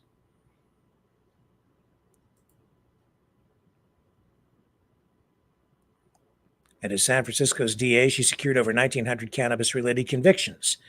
Maybe she'd have change of heart after realizing that stoners will be sympathetic to Biden's forgetfulness. As you can see, and that's an issue. That's actually an old issue that came up when she was running for the nomination, first time around, and then was subsequently chosen as Biden's running mate. But her opponents within her own party hammered on that cannabis issue. So again, what about RFK Jr.? Well, you've got Aaron Rodgers, you've got Jesse Ventura. It's now looking like neither one of them may be the chosen golden ticket to the White House. And then overnight, we were seeing some suggest that it might be Arnold Schwarzenegger. Let's go and look at what's going on with Arnold. I don't know how that can possibly be because I don't think he was born in the country. So couldn't be president. So therefore, it's kind of a non-starter having him be the vice president because, the Constitution doesn't allow that. He's just posting stuff on here about physical fitness. It doesn't look to me on his X page like he's ramping up for any kind of a campaign or trying to position himself to get somebody to approach him or bring him in or sell himself to anybody like RFK Jr. as a running mate. I'm not seeing anything on here to indicate any of that. Maybe he's just being coy, but I don't think so. I think what we've been seeing, these posts about maybe Arnold being his running mate, is just a bunch of hot air. So much so that some people have been posting things like,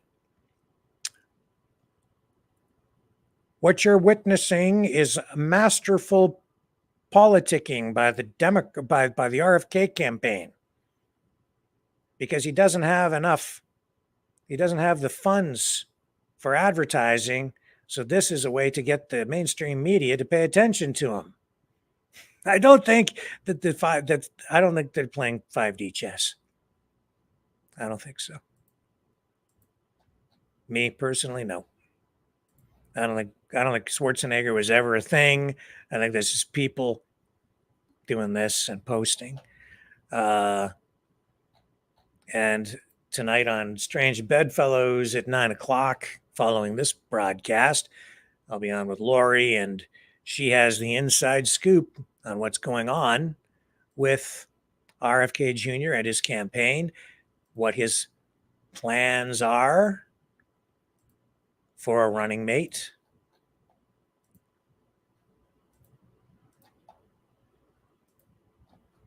And now I had a clip here. I hope I can find it. I don't know where it went. But I do have a clip of RFK talking about this very thing tonight. Let me take a break. I'm going to find this clip for you and share it with you, because it kind of blows all of this talk out of the water. And I don't know if it's what Glory has coming up as well. She's got something special for us at 9. This, though, is making its round in the public. I noticed it this afternoon. So I'll share it with you when we come back. I just have to find it again. My apologies, but here we go. The information war is raging. Truth without integrity is worth nothing. Maverick News. Because those who have power and those who seek it must be held accountable. The world is watching. Join our family of truth seekers. Donate today and add your voice to the chorus of Maverick Nights. Donate at maverickdonations.com. Truth. Integrity. It's the Maverick way.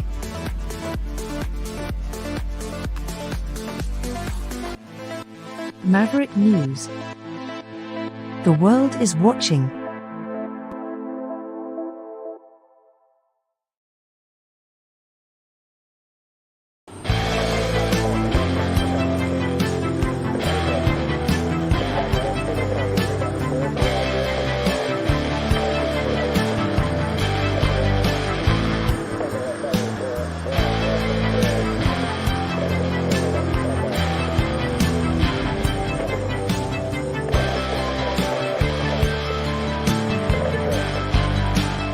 Maverick News. Fighting for freedom. Okay, so I've got it. I had it before. Somehow it got lost in the mix here, but I have it back. Here's Kennedy speaking, and I'm not exactly sure where this is, but this is new. And he's indicating here that he's made up his mind, but it's a surprise. It's a surprise. Here we go. Let me share it with you.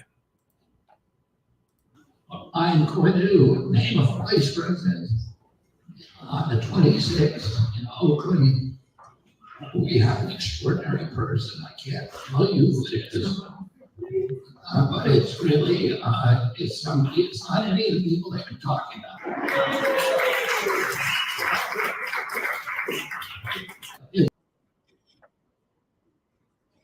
So it's a surprise, but none of the people that people have been talking about, none of them. So I don't know who gave this list to the New York Times. I don't know. I don't know. But now we're hearing right from the guy himself that it's none of these people. So it's not Jesse Ventura. It's not Aaron Rodgers.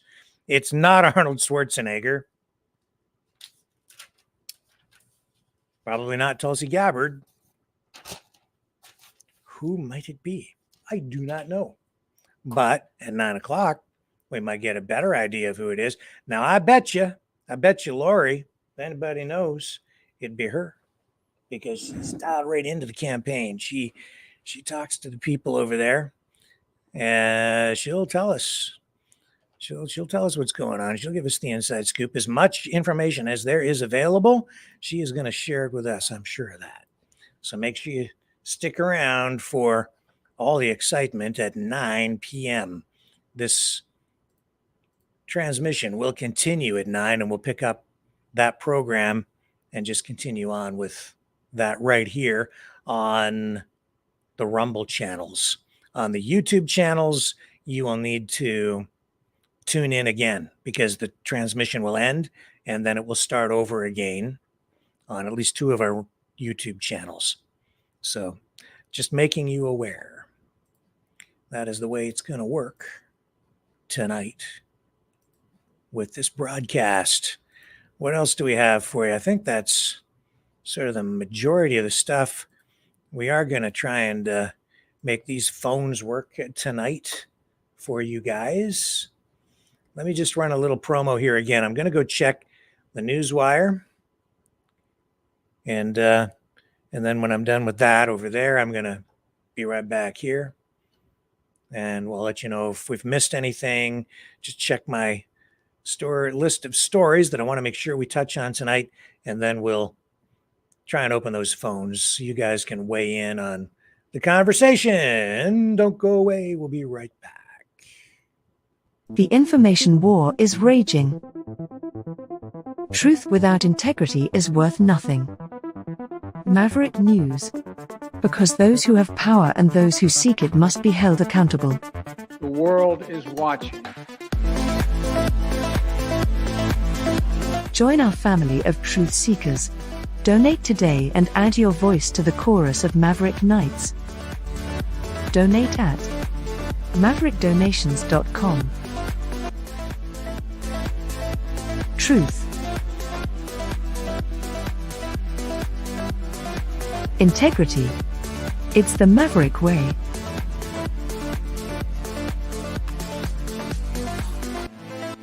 Maverick News. The world is watching.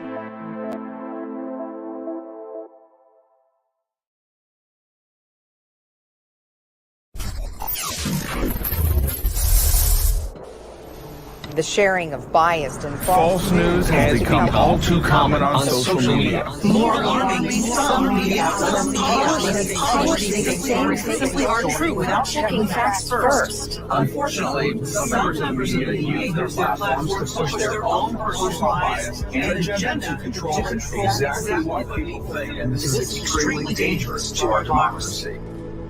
In an ocean of lies a century deep, the truth awaits. Choose not the red pill. Choose not the blue pill. For both are an illusion. Discover the power of M. The power of individuality. We are Mavericks. We are the way to the light. Fear not the storm. Join our quest for truth. Truth will set you free.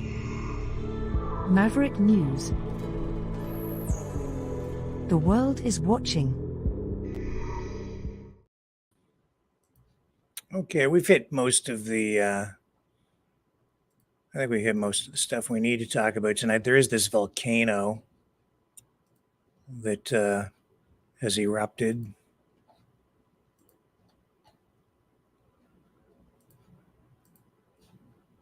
Let me just check the latest on that for you. I know that some people are following that story. In Iceland, a lot of people focused on earthquakes and volcanoes these days. So this volcano erupted today. It's the fourth time in 3 months. So Iceland's meteorological office said the eruption opened a fissure in the earth 2 miles long. This happened between Stora and Skogfell and Hagafell Mountains. And hundreds of people have been evacuated.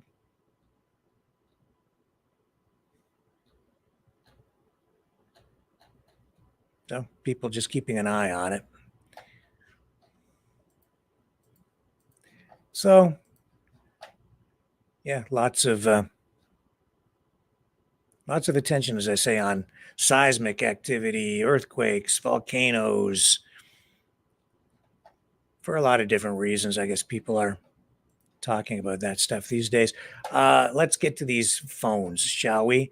I'm going to see if I can get this thing cranked up here.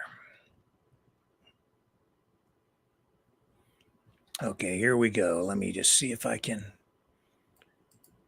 make this work for you tonight.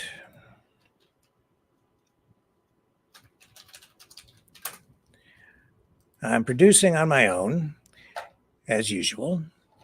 So, just a lot of buttons to click here on this new system, which should work just fine. Here we go. I'm going to dial in there. You guys can watch me while I work.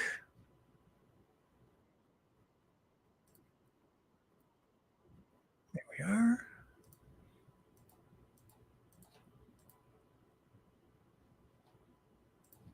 And I have to punch in these numbers.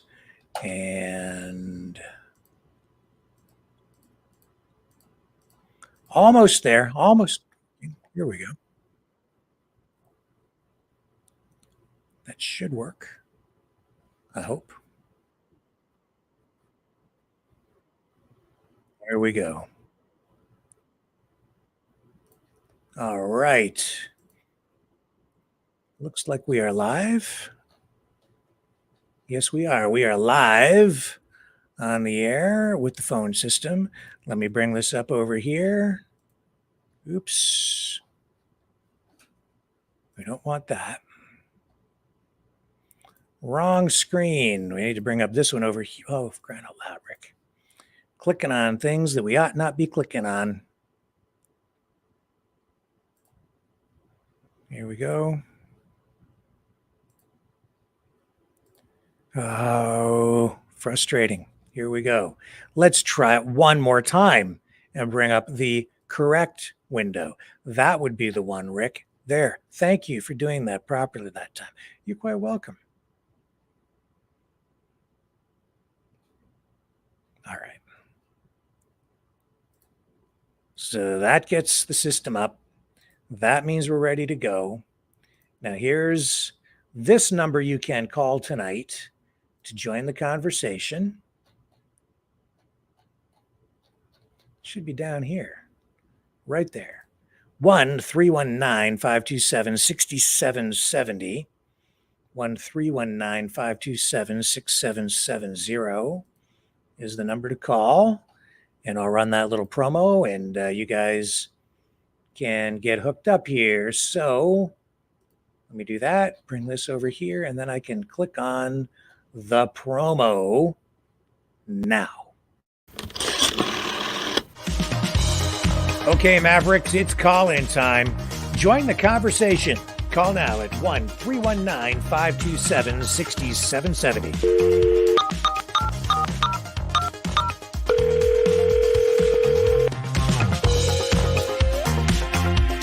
That's 1-319-527-6770.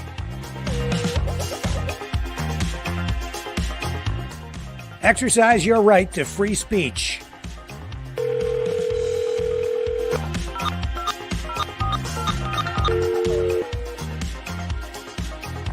Call 1-319-527-6770.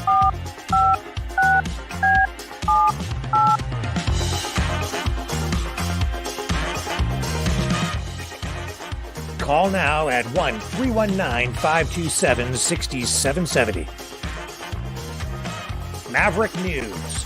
Call now. The world is watching and listening to you.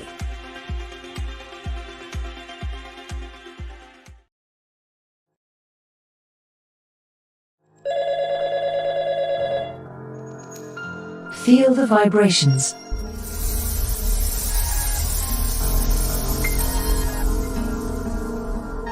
Our quest continues.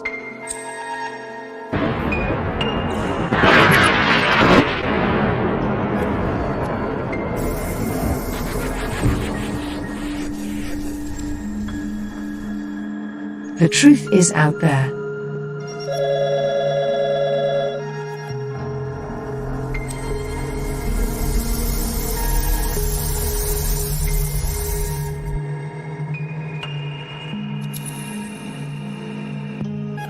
We are Mavericks.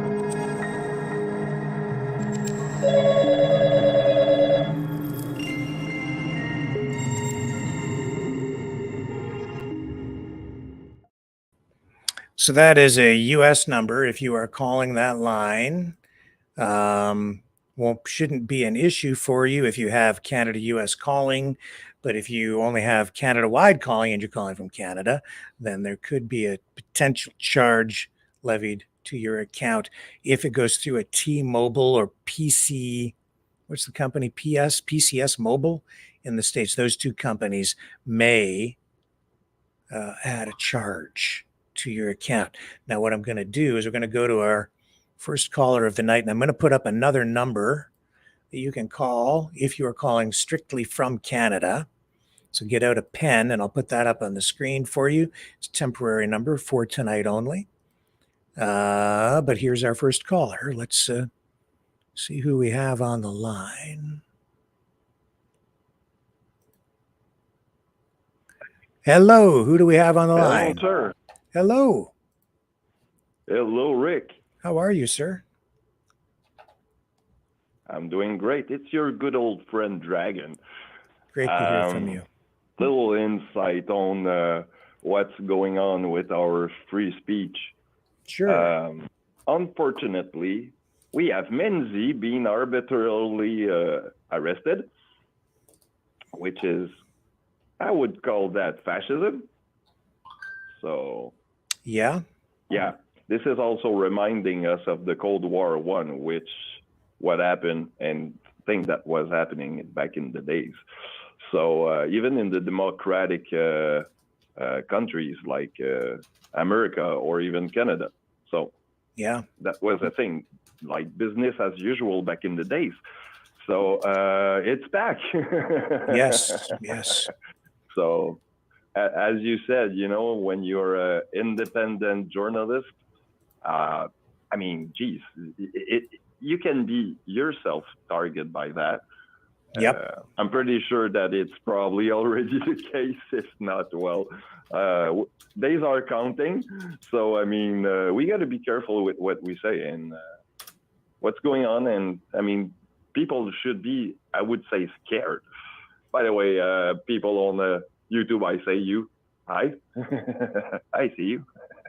But, yeah, people should be scared about what's going on. I mean, even yourself, if you're, or me, or, the common people, okay, you're just, okay, someone who's doing a comment on some medias, well, you could be also targeted really easy. Oh, yes. So it's scary.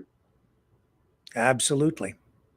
So, yeah. And as you with I would call a long 30 years of background of journalism, that all the oops, that all the rules behind the things, well, you're probably like the first target of the government right now. I sometimes wonder if, what might happen, who's going to show up at my door and or knock my door down just because I'm not thinking the right thing. It does cross my mind. Mm-hmm. Yep. So it's that's scary. dark days in that regard for sure. Yeah, I'm just sorry, Dragon. I'm a little distracted because I'm trying to create a banner so people can call the right numbers here tonight while I'm talking to you. So I'm not ignoring you. I'm trying to do three things at once, four things. I see really. it on the screen. Yeah. And I need to get this other number back up on the screen too. 6770. So let me put that one back up. Yeah. Any other thoughts on these political stories we were talking about tonight? Yeah, well, about GFK Jr. Or RFK, sorry. This guy, I'm not sure. But, well, you made a point, actually. He's like probably like the third runner, which probably the whole political view on the U.S. side are just looking at that probably like the Joker on the place and probably a bad thing. So, yeah. Yeah, I don't know. His campaign, I just sometimes I feel is on our I feel sometimes like his campaign has been misfiring, and that it's succeeding in spite of itself. He's got a powerful name, so that's carrying him. But sometimes it seems the strategy his campaign team has been using is almost counterproductive, counterintuitive. It seems to work against him at times, and yet he's still there. Yeah. But I mean, probably he's kind of probably thinking that he's doing mistake or have probably done mistake, think of probably that his stance was probably not the good one, so he changed stance once in a while just to, probably feels how, the U.S. citizens feel about it. So. Yeah, I don't know. Yeah, here we go. Okay, so I'm just gonna. Sorry, I'm trying to get these things up on the line while I'm talking on the screen while I'm talking to you. And that's where we need to be. Okay, now I've got the stuff up. Sorry about that, Dragon. I'm, again, just distracted here. So, yeah. By all means, it's all good. So what else is going on with you? You're still up there in Quebec? Yeah, I'm still in Montreal. Actually, I live in my studio. I'm pretty much settled, and everything's fun. So we saw the we saw the premier of Quebec meet with Justin Trudeau this past week, and Legault was asking for total power over immigration in Quebec, and Trudeau is saying no to that. But can you explain to our viewers, from your perspective, why Legault would want full control over the immigration issue in his province? To be quite honest, I didn't follow them on this one, but what I would say probably, or rather, it's just my my assumption here.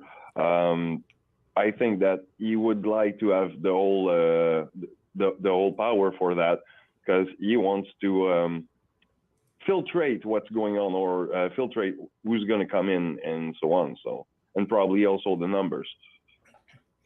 Yeah, I know that in Quebec, the language rights, French culture, very important to the people there. They want to preserve that. That it was always an issue front and center, even during constitutional talks and as they were trying to ratify the Charter of Rights and Freedoms. Yeah, Bill 101. Yeah, so this is an important thing. And immigration obviously has a major impact on culture. When you're bringing people in from other countries, it's going to change your demographics, right? The demographic mix. So Legault, seeing that as potentially a transformative thing, maybe even a threat to the culture of Quebec, the language of Quebec. That's why I think he probably would want to limit immigration. But I don't know. Some people would. Well, what if he's afraid of actually that demographic view or that demographic changed, and he doesn't want that change, That's probably what he's fearing. Very Doesn't much want so, to lose his power. Yes. Yeah, I think so.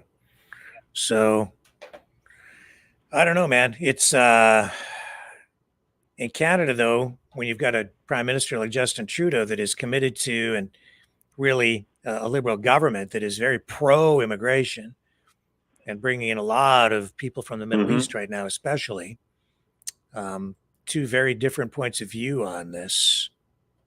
So, clash.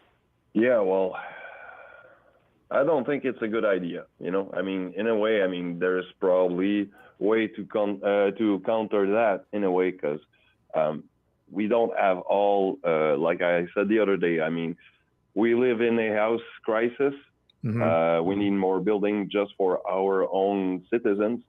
So, I mean, in a way, how would you put those people around? It's kind of impossible to bring all those people around and feed them or put a roof under their head, in a way. And also, you know, it's true that you will blend in probably like too much of that. I would say those people that come from another country. I mean, you will dilute the culture in a way and stuff like that. So we got to be careful with all that. It's a slippery slope, I would say. Yeah. You know, some people on the other side would argue that opposing immigration like that is racist. But at the same time, I say, if you're going to bring people here from another country, initially when they come, they may be an economic burden. In the long run, when they integrate into the community and they become productive and get jobs and they overcome language barriers and things of that nature, then they would end up contributing to society. Initially, though, we need to make sure that we can support the people we bring here so that they are properly housed, that they are given opportunities to get the education or the upgrading that they need, or to learn other languages, French or English, and you know, take whatever skills they have so that they can meet certifications here and become gainfully employed. We need to support people who come, and if we don't have the healthcare, the school system, the social safety nets in place in order to take care of folks like that and give them the hand up that they need, then we need to, you know, maybe back off a bit on that. And we also need to make sure we can maintain those same kinds of supports for people who are already here, the existing population. Right. And we need some people to probably go work as a immigration,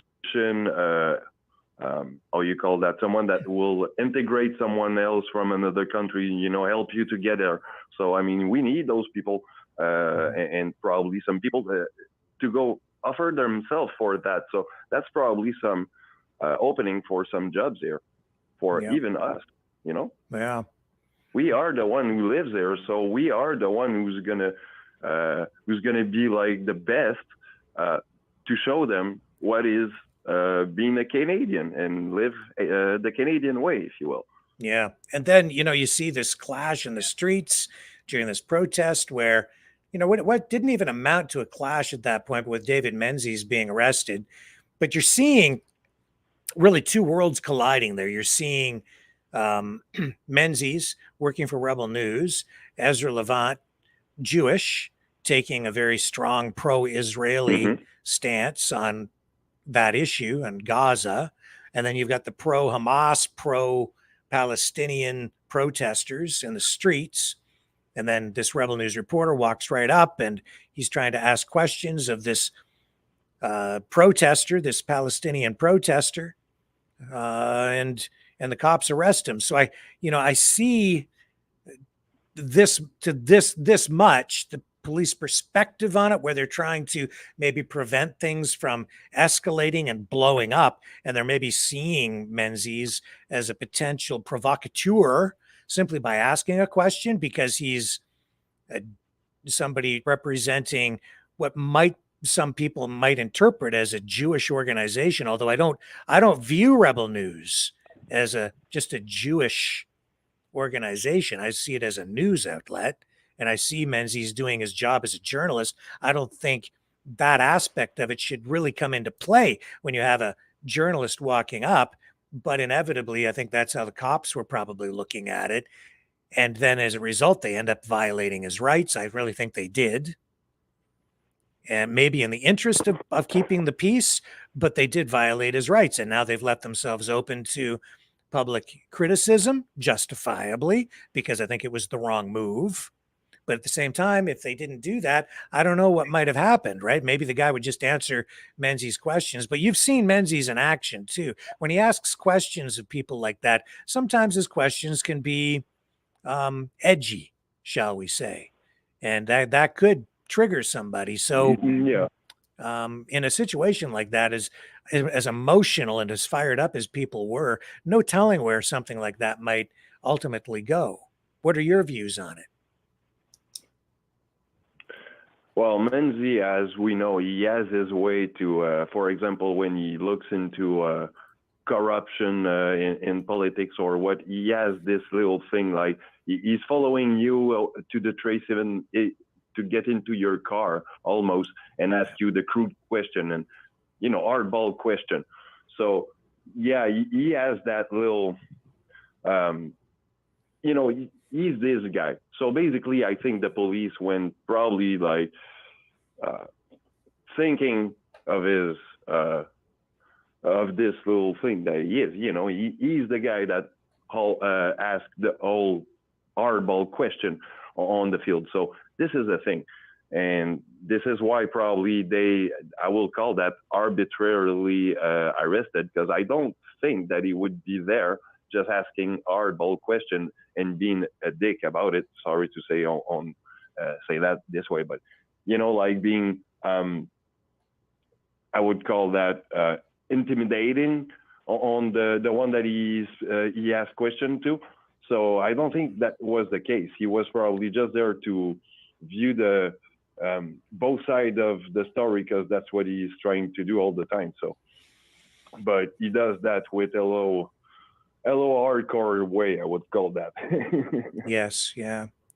But at the end of the day, he needs to be able to do his job, regardless of, ethnicity, religion, political views. He's a journalist. He should have the right of any citizen to just walk around on the street and do his job as a journalist, right? And that includes sometimes asking questions of people who have opposing political views. So yeah, police really, I think, were again really overstepping, becoming far too authoritarian in that instance. I think it's going to cost him in court ultimately. Yeah, because I've never seen a journalist being arrested so many times in my lifetime. Okay, from what I remember. Okay, I don't remember that. Okay, probably I was too young to learn about some of our journalists that been into that process. But for Menzies, it's my first to recognize that problem, and to me, it's persecution toward our freedom of speech and journalism. Yeah. Now, I do have another number up on the screen here for folks tonight. If you are in Canada, you can call 519-401-1373. And that way, if you don't have North America-wide calling, you can be sure that if you've only got Canada-wide calling, then that number for sure won't add any additional bills to your phone bill. And Dragon, I know that you're in Montreal. You're calling in on the main line. I don't know if you're being billed anything extra on that line tonight. So let's dump off this call. If you want to call back, feel free, sir. The number's on the bottom of the screen there, 1-519-401-1373. Hopefully we get some other callers in tonight. You can call in, folks, on either one of those two lines. And Dragon, thank you for calling in. And yeah, I mean, we don't have really other calls stacked up here, so feel free to call in on that other line. But I want to make sure that you're not being routed through that T-Mobile system in the U.S. where they might add an additional fee to your phone bill.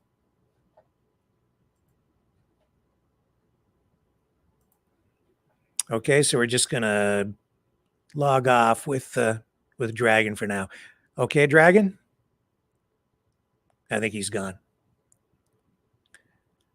Okay, so yeah.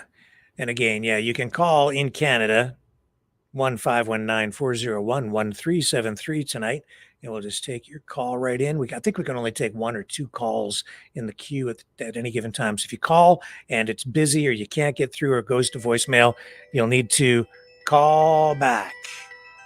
Let me just take this call right here. Let me just vet this first one.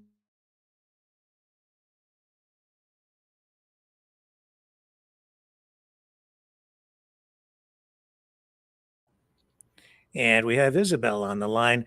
Well, hello and welcome back, Isabel. Thank you. Yeah, I'm listening tonight. I know some people don't really like Trump, I guess, and are argumentative with him. Mm-hmm. But by what I've been watching through the channel Fox New York, where Tucker used to be on, he does come across strong. But I think what his play or gameplay, and he's getting, I guess, frustrated with everything that's going on, and he knows once he gets in, he's going to have to clean up all this crap. And I think the longer it goes, the more frustrated he gets, because not everybody is seeing what's being done to them behind the screen. So, and I kind of think that's where he's getting this, he's being more forceful than he was before. So do you think when Trump gets in, if he gets in, and I think he probably will be elected myself, but if he's the president again, you think he will go after his political opponents using? I don't think he's going to literally go after them with vengeance, but I think he's going to be aggressive to rearrange the bills that were brought in, to cancel the bills and clean up the immigration that they've got in the States, because it's a mess. Mm-hmm. I mean, we're bad up here. We don't have a lot well, I can't say that we don't have a lot of crime. We do.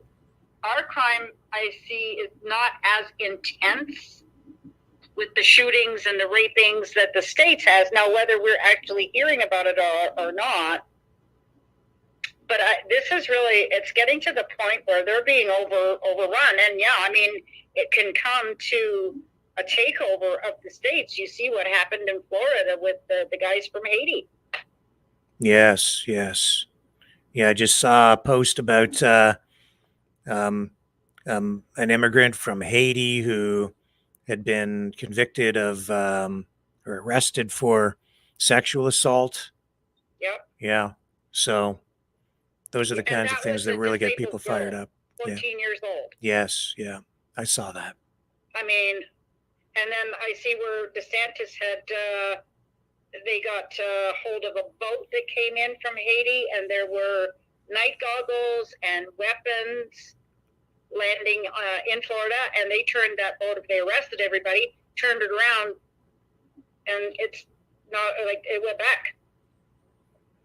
He refused them entry. They were arrested, and they're going back.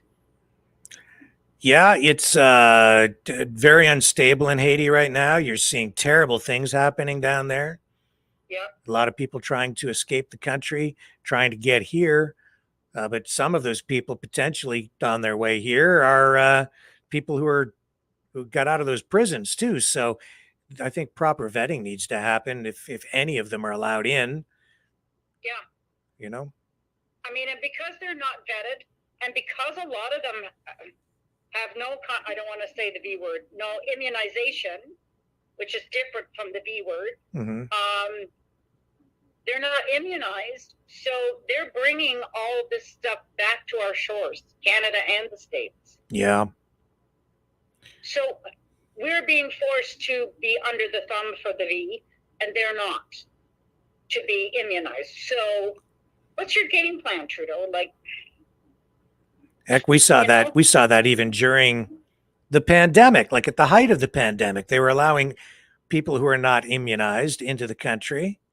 Yep. When they were forcing people who are already here to get the thing in the arm. And if you didn't, and when you came in, even if you were Canadian and you did have it, you still had to be quarantined for 14 days.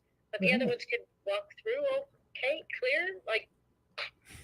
No, it has been upside down world since, we've seen these guys get into office. It makes no sense. No, what's right is wrong and what's wrong is right. Yes. That's where we're at in upside down world. Now, I did have a question. I seen that, and I don't want to go down the rabbit hole, but the CERN. The CERN or the CERB? No, the CERN. This is the particle accelerator? Yeah. Yeah. Now, if they're accelerating particles, would that not cause that crack in the earth? Would that not make a shift? No, I don't think so. No? No, my view on that is no. And so the other thing I'm wondering is, they say fact can become fiction and fiction can become fact. And I don't like to go down that rabbit hole either. But with everything that they're doing, either with the aluminum oxide and with all this other stuff with the G5 and all, or the 5G and all this, it kind of makes you wonder how people react, because we know some people are more sensitive to certain things. Like I'm sensitive to the atmosphere. So when we have a low pressure, I feel like I'm being squished. I feel like I'm being pressed down on the top of my head. And that's when I would usually get a lot of migraines. And I'd be praying for a thunderstorm to break that pressure. Yeah. Do you think that that's what causes people to go the way they're going? I mean, outside of the screwy world that we're in, and we never know what surprise we get until we wake up. I'm just wondering if all that atmospheric and G5 or 5G reacts on people like that to cause them to do these stupid things that they're doing. Well, I have my own views on it. My view on something like 5G is that it's probably not entirely safe insofar as any kind of high intensity radio waves have the potential to cause cancer or other diseases in people. Okay. Like I used to work in television, and I used to work at a broadcast tower, and there were all kinds of transmitters on the giant tower above me, microwave transmitters in particular. Like that's the same kind of bandwidth that's used for a microwave oven, right? But it's high above, but subjected to, the whole time I was there, I was subjected to those kinds of radio waves. In World War II, radio operators developed cataracts at an early age because of being subjected to the radio transmissions that they were exposed to. And that was just the shortwave kind of radio waves that they were using at the time. Police officers have to be concerned about the effects of their radar guns, speed radar, on their health. So those kinds of things certainly can have an effect on health. You've seen all kinds of studies on the effects of irradiated power coming from power lines and the way it can stunt crop growth. It can cause health issues with cattle that are, living near transmission lines. So those kinds of things are certainly an area of concern. I don't personally believe that 5G is being used in some sort of a plot to activate graphene oxide in people's blood to get them to control them, or to make people's heads blow up, or control their minds, or do things like that. But what is being done is there's all kinds of information warfare out there. There's propaganda, there's psychological manipulation. And I think people are being subjected to a level of a psyop through the internet. And when we're consuming this information and being taken down rabbit holes and being fed all kinds of information, I'm seeing people being led on a progression, an indoctrination, an assimilation, if you will, into a collective of a certain Borg-like mindset it is disturbing to me. I think that's honestly happening on various sides in various ways, depending on what side of things you're at politically or socially. And I think some people are more susceptible to it than others. I think they are using MK Ultra mind control techniques as part of that. And as part of that, I think that the government's decision to legalize and normalize the use of drugs like marijuana, LSD, and even encourage the use of magic mushrooms and other hallucinogens, mind-altering substances, I think that leaves people wide open to this psychological manipulation online, because those are the very drugs they were using, we know, as part of those MK Ultra mind experiments. LSD, magic mushrooms, marijuana. And that's the stuff that people are using while they sit and watch all this stuff that they're being fed online. So to me, that is a big part of what's going on today. That's why I don't even recognize some of the people that I think I used to know. And I think that some people are being turned into, honestly, zombies. Even some people who honestly think they're awake, when in fact they're being sucked down deep, dark holes where they're being fed some truth and a lot of stuff that's kind of weird and crazy. Yeah, I know. There's some people who I know and it's very few people that I run into, because most people are on the right side of thinking with a conscious mind. But the odd time you'll run into somebody who goes, "Oh yeah, Trudeau's doing great. He's going to bring his electric cars," and I'm thinking, "Oy vey, are you for real? Like, you think this is awesome? Oh yeah, and we're going to be on a credit score, and we're all going to get the same pay." And I'm thinking, that's great. Because what if the guy down the street works twice as hard as you or less as hard as you, and you all get this even pay? I wouldn't be very happy with that. Yeah, well, I mean, I think that it happens on our side to some degree as well. In fact, I'm working on a story right now where I'm going to show people, how can I put this? And this is an important story, actually, where I'm going to show people how some use of fear is being used to actually rip people off. And I'm going to show you how they're doing it. And it's really disturbing to me. I don't like it at all because they're abusing people, but that's for another night. I can't get into it now until I finish all my research and get all my ducks in a row. Yeah.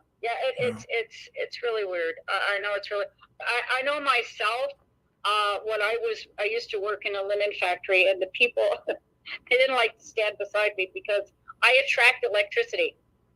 For whatever reason, I don't like it, but I attract electricity. But they could stand there and work bare hands at this electric roller. I had to wear nitrate gloves, and if they came near me, they got zapped. So, okay. And they'd be like, "What'd you do that?" I said, "I didn't do anything. You came in my bubble, and I guess I build up electricity because I couldn't pick up anything with my hands dry. I would have to wet my hands to pick something up because my skin is so dry. Even if I wear hand cream." But they would come near me, and they would just have to come within inches, and they would get zapped. And then, "You did that on purpose." I said, "I didn't do anything. I'm just a pillar, and if you come in, you're going to get it." That reminds me. That's why I was asking, maybe more people are susceptible, just to different atmospheric things. So that's. And I was wondering, maybe certainly some people are. I mean, with just air pressure, right? Low pressure, high pressure, weather systems as they move in and out. Yeah, I know that low pressure, when just before you get a storm, for instance, and that the atmospheric pressure drops, that can cause a lot of people to get migraine headaches. Yes, I used to get a lot of migraine headaches when the clouds were low and it was just hanging there ready to explode with thunder. I'd be like, "Oh, hurry up and crack," because as soon as that cracks, the pressure is going to release because the atmosphere is going to be higher, and you're not going to squeeze me into the ground, and I won't have a headache. And my husband used to go, "You're weird." I said, "No, but I feel it," and he never did. So yeah, I used to tell him, I said, "You just don't have the right code. That's all." It reminds me, when we were kids, we used to, drag our sock feet on the carpet and then run up to somebody and give them a shock, right? Yeah. I didn't even have to do that. I would just have to walk across my mother's carpet, touch something, and they would get it. Yeah. I didn't even have to rub my feet. Just I think what you're saying is true. I've met people like that who seem to build up a static charge a lot easier than other people. oh yeah, Maybe and that maybe would be, maybe you're not hydrated enough. I don't know what it is, and but maybe that's what it is. I don't drink a lot of water, so maybe that's what it is. I'm not hydrated enough. well, I don't know, strap an antenna to your head or something, or just put some tinfoil on, and Oh, maybe there your you go. electric No, charge can power the city and gives people free energy. yeah. No, my daughter made me a tinfoil hat last Christmas. She thought it was funny. She said, "You're a conspiracy theorist, so you need a tinfoil hat." So she got me a colander. Oh, and yeah. She put little spikes of tinfoil on it. Yeah. I didn't find it very funny, so I paid her back this year, but that's okay. Oh, should we ask how you paid her back? I took the same colander and I put an LED remote control light on the top. Yeah. So that it would protect her and it would flash when the aliens would come. That's pretty good. Well, that reminds me, everybody needs to tune in tomorrow night for the show, because we will be having our weekly True Spiracies episode, good. right? So that should I be enjoy fun. those. Yeah, me too. Me too. Well, listen, Isabel, we'll sign off. I've got somebody on the other line, so I appreciate you calling tonight very much. Thank you. It's always a pleasure. You. All right. Bye-bye. Bye. Okay, let's take our next caller on the main line. All right, who do we have on the line? Hey, it's Will from California. Well, hello. How are you tonight? Well, I'm great. How are you doing out there? Well, we're hanging in here up in Kanakistan, and I think our weather here has been almost as nice in Ontario, southern Ontario anyway, as it is where you are. It's been some days as much as, I'd say 70 degrees here, 65 anyway.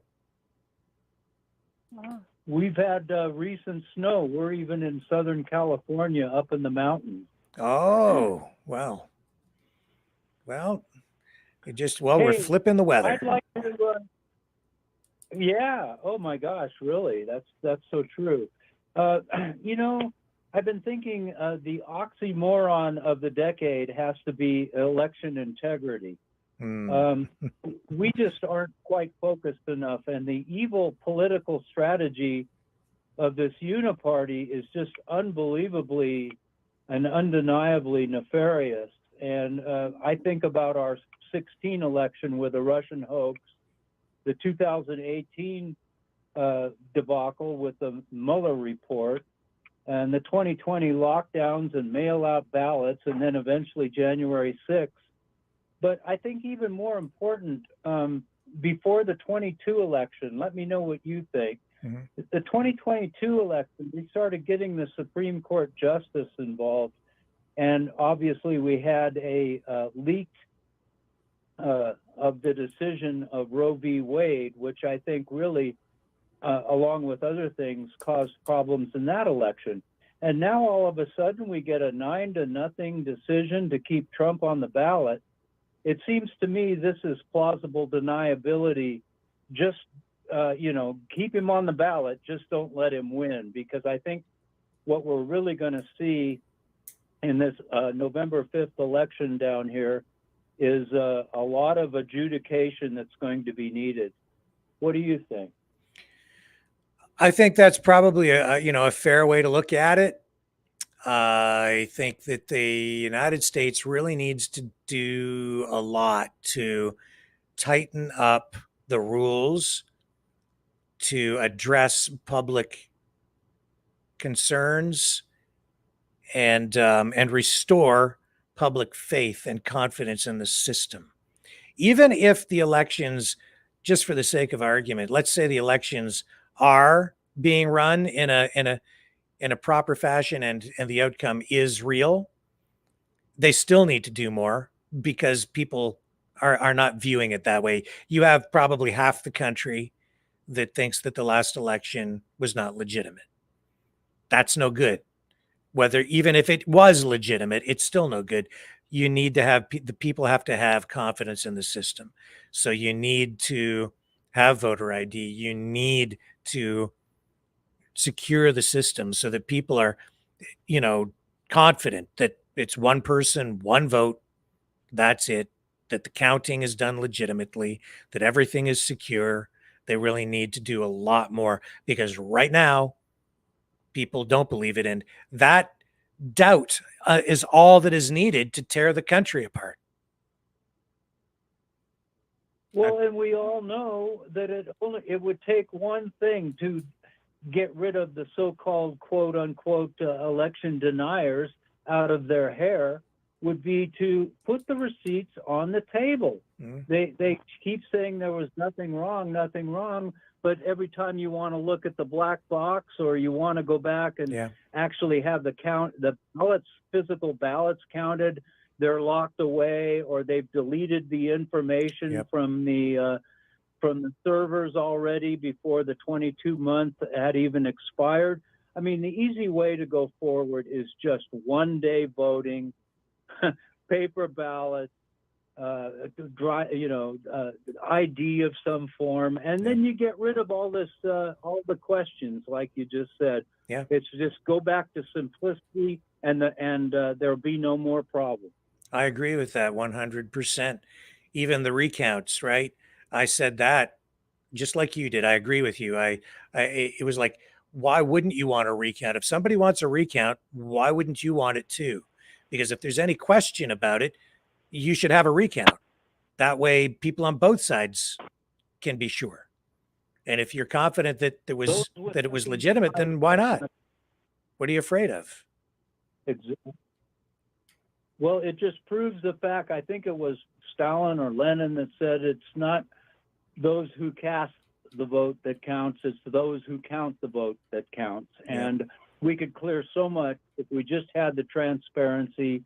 And what's been going on down here, a lot of my friends have left the Democrat Party for nothing less or more than just the lack of transparency. People are suspicious when you don't want to lay your cards on the table.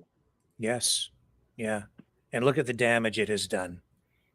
Look at the damage that's about to be done, because I can see that we're likely to have violence in the streets again, only worse this time. Wait till summer. It's going to get crazy, I think. I hope not, but we'll exhaust all possible means before that happens, I hope. And the other issue is a false flag that could actually initiate everything, kind of like what we've seen a little bit of the January 6th issues. Yeah. And, you've still got a lot of people in jail over that. So that's why, people are so upset. It's not good. This is the United States. I never thought I'd see, times like this in my lifetime. But the United States has been reduced to almost like, when it comes to elections, almost like a banana republic because of all of the undermining of confidence, the questions about the integrity of the system. It's tragic. Yeah. Again, the free speech issue, we just had a bill passed, I'm sure you've heard here, with this TikTok issue. And again, it's not coming up with the truth and putting what's up front, and telling. It doesn't take 13 pages of minutia to ban one company from a country. And it's just giving the executive branch more power to do whatever it wants with other websites and other apps and other platforms like your own. Mm-hmm. Well, we're banned for life, apparently, on Facebook. That's what we're being told. So you can be sure you're in the right place now. Yeah, that's the one thing we do know is that the only thing we know is that the mainstream media is not telling us the truth and that we have to go elsewhere and do our digging. Yeah. And again, I wouldn't say that the mainstream media lies all the time, but certainly because they have lied, now people don't know what to trust. They don't trust it at all. And that's the problem with lying. That's why I say you should never lie, especially if you're in journalism. Don't lie to people, because if you get caught lying about even one thing, then people can't trust anything you say because now they know you're willing to lie. And that's no good. So don't do that if you're in this business ever. Making a mistake and correcting it is one thing. Outright lying about something, that's something else. It doesn't take long to get caught crying wolf, that's for sure. Yes, that's exactly right. And that's why people just don't put any trust in MSM anymore. And Trump's still making hay with that at his speeches too. I saw, again, every time he's getting up there now, he's hitting the mainstream media. Can't trust him. Fake news. He scores points with it all the time, and it's easy. They're an easy target now because they've shot themselves in the foot too.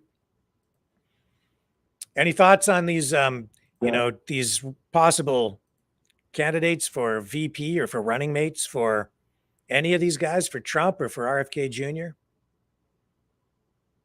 Well, I'd really like the only true outsider that I saw in the game, and yeah, we might be throwing the dice a little bit, and yeah, he might be young, same age, although as was John F. Kennedy when he ran for president.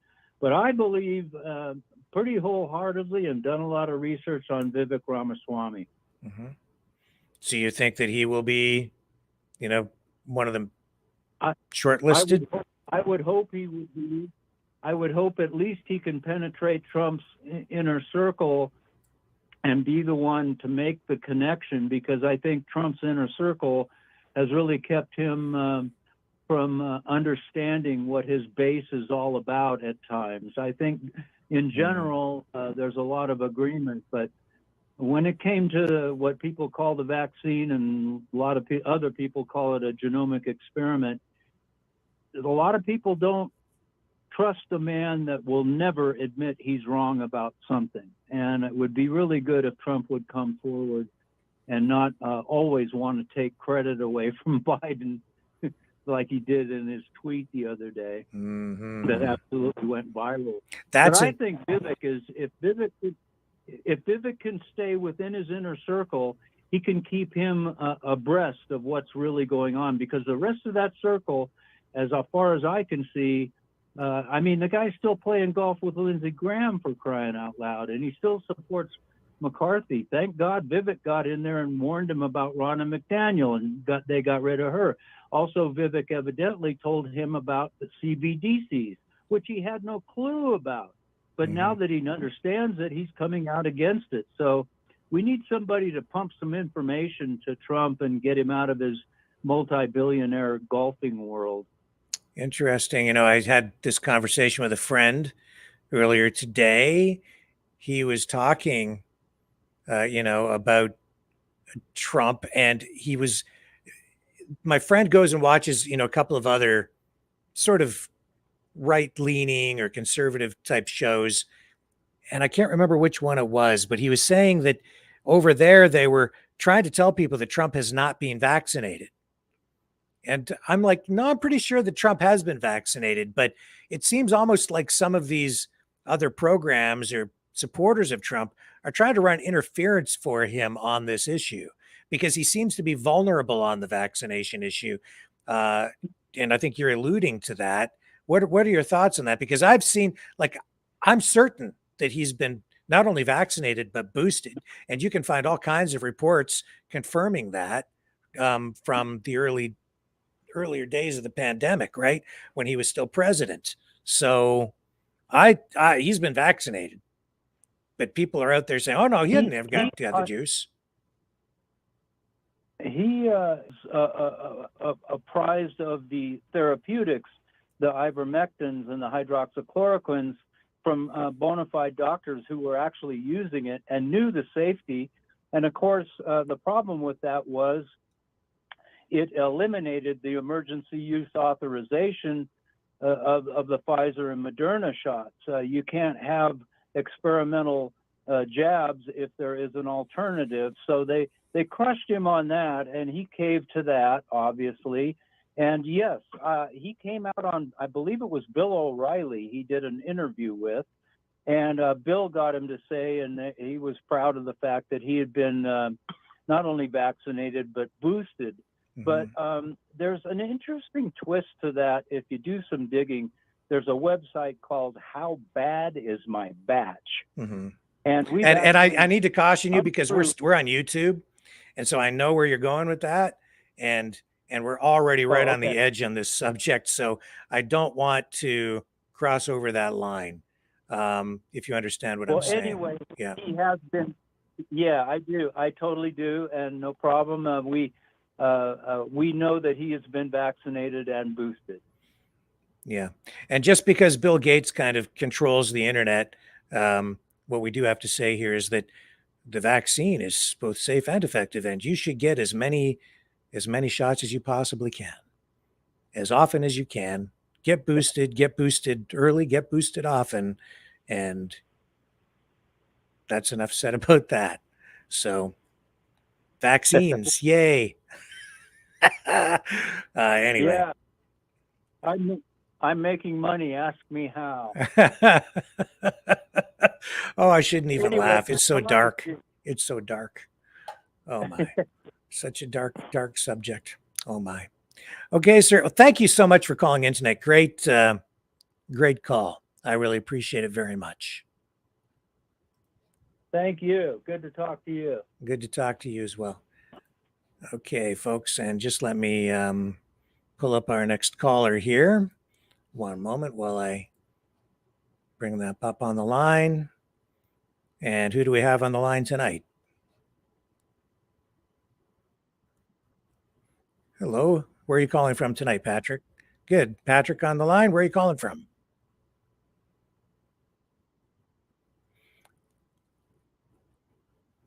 Okay, hang on a second here.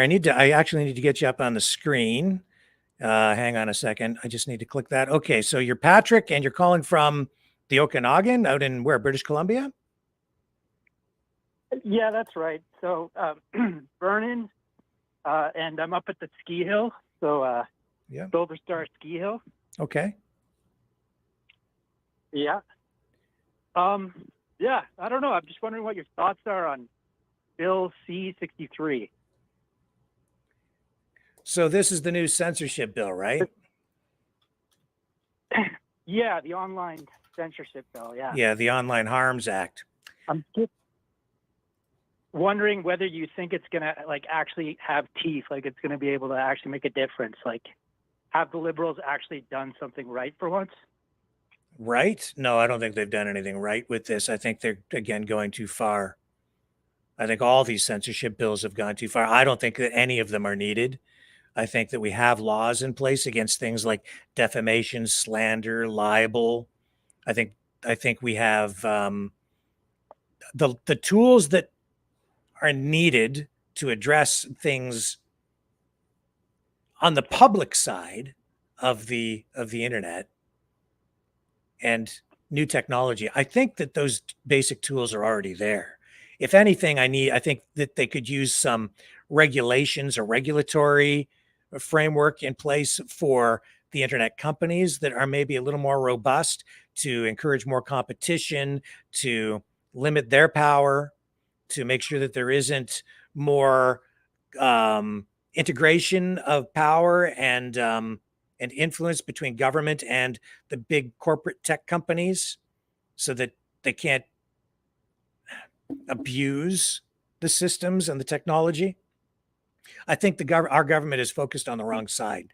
They're focused too much on the people when they should be looking at themselves, and they should be looking at the big companies running these tech companies to make sure our rights are not violated, that free speech is preserved, but that the proper limits are in place, and they should be imposing those limits through those companies, not on us. That's my view. I think they're doing it backwards. I think they've got everything upside down. Yeah, definitely upside down. I guess when I say they've done something right, I mean in that they've done something wrong, and they're actually succeeding at something for once. It seems to me like this bill can actually work outside of the judicial system. Then they're going to have bureaucrats running tribunals for hate crimes, including hate crimes that haven't even occurred yet. So pre-crimes. Do you think that it's actually going to go through? They're going to be able to put ankle monitors on people and all that? I would like to think no.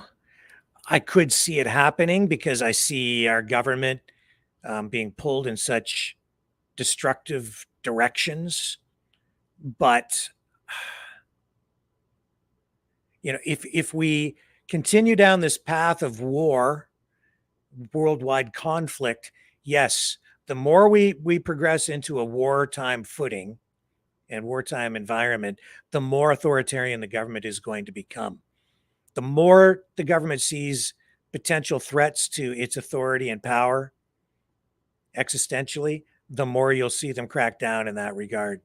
See, I could see it happening here, especially after what we went through during the pandemic, where I thought we would never, ever see something like lockdowns the way we saw them or mask mandates, but there they were and it happened. So could it happen? Oh yeah. If with the liberals in power, the NDP for sure, the conservatives maybe a little less likely, but even with them, it could easily happen. All those MPs with on the Conservative Party, they were all in on those lockdowns too. They didn't save us. So yeah, I could see it happening. If they see some sort of a real threat to the country existentially, they'll just hit hard. They would do it in a heartbeat, I think. Yeah. Yeah, it just seems like it's going to be difficult, like logistically, to set up these different tribunals, across the country, right? Yeah. And then also have people to go, let's say, like, show up at people's doors and make sure they serve them, serve them the charges or whatever it is, and then have them show up at the tribunals, right? It's going to take time, I would think, before they can have all these people across the country and they can have it like in a working order, I would think, right? Yep. So listen, I have to log off here because I have to go over and join Lori on her other show on Strange Bedfellows. And I see that we lost one of our Rumble channels because she's already running over there. So it's flipped over to that broadcast. But this was a great call. I've really enjoyed speaking with you, and I really hope you call back again. So please do. An absolute privilege talking to you. You bet. Okay, take care. Have a great night. Okay, folks, and we are gonna I'm gonna log out of this phone system. I'm gonna get over here and pick up Lori on the other side and end this transmission. We are gonna continue though over on the show with Lori here. Let me just get this up so that I can rock and roll seamlessly into her program. Here we go.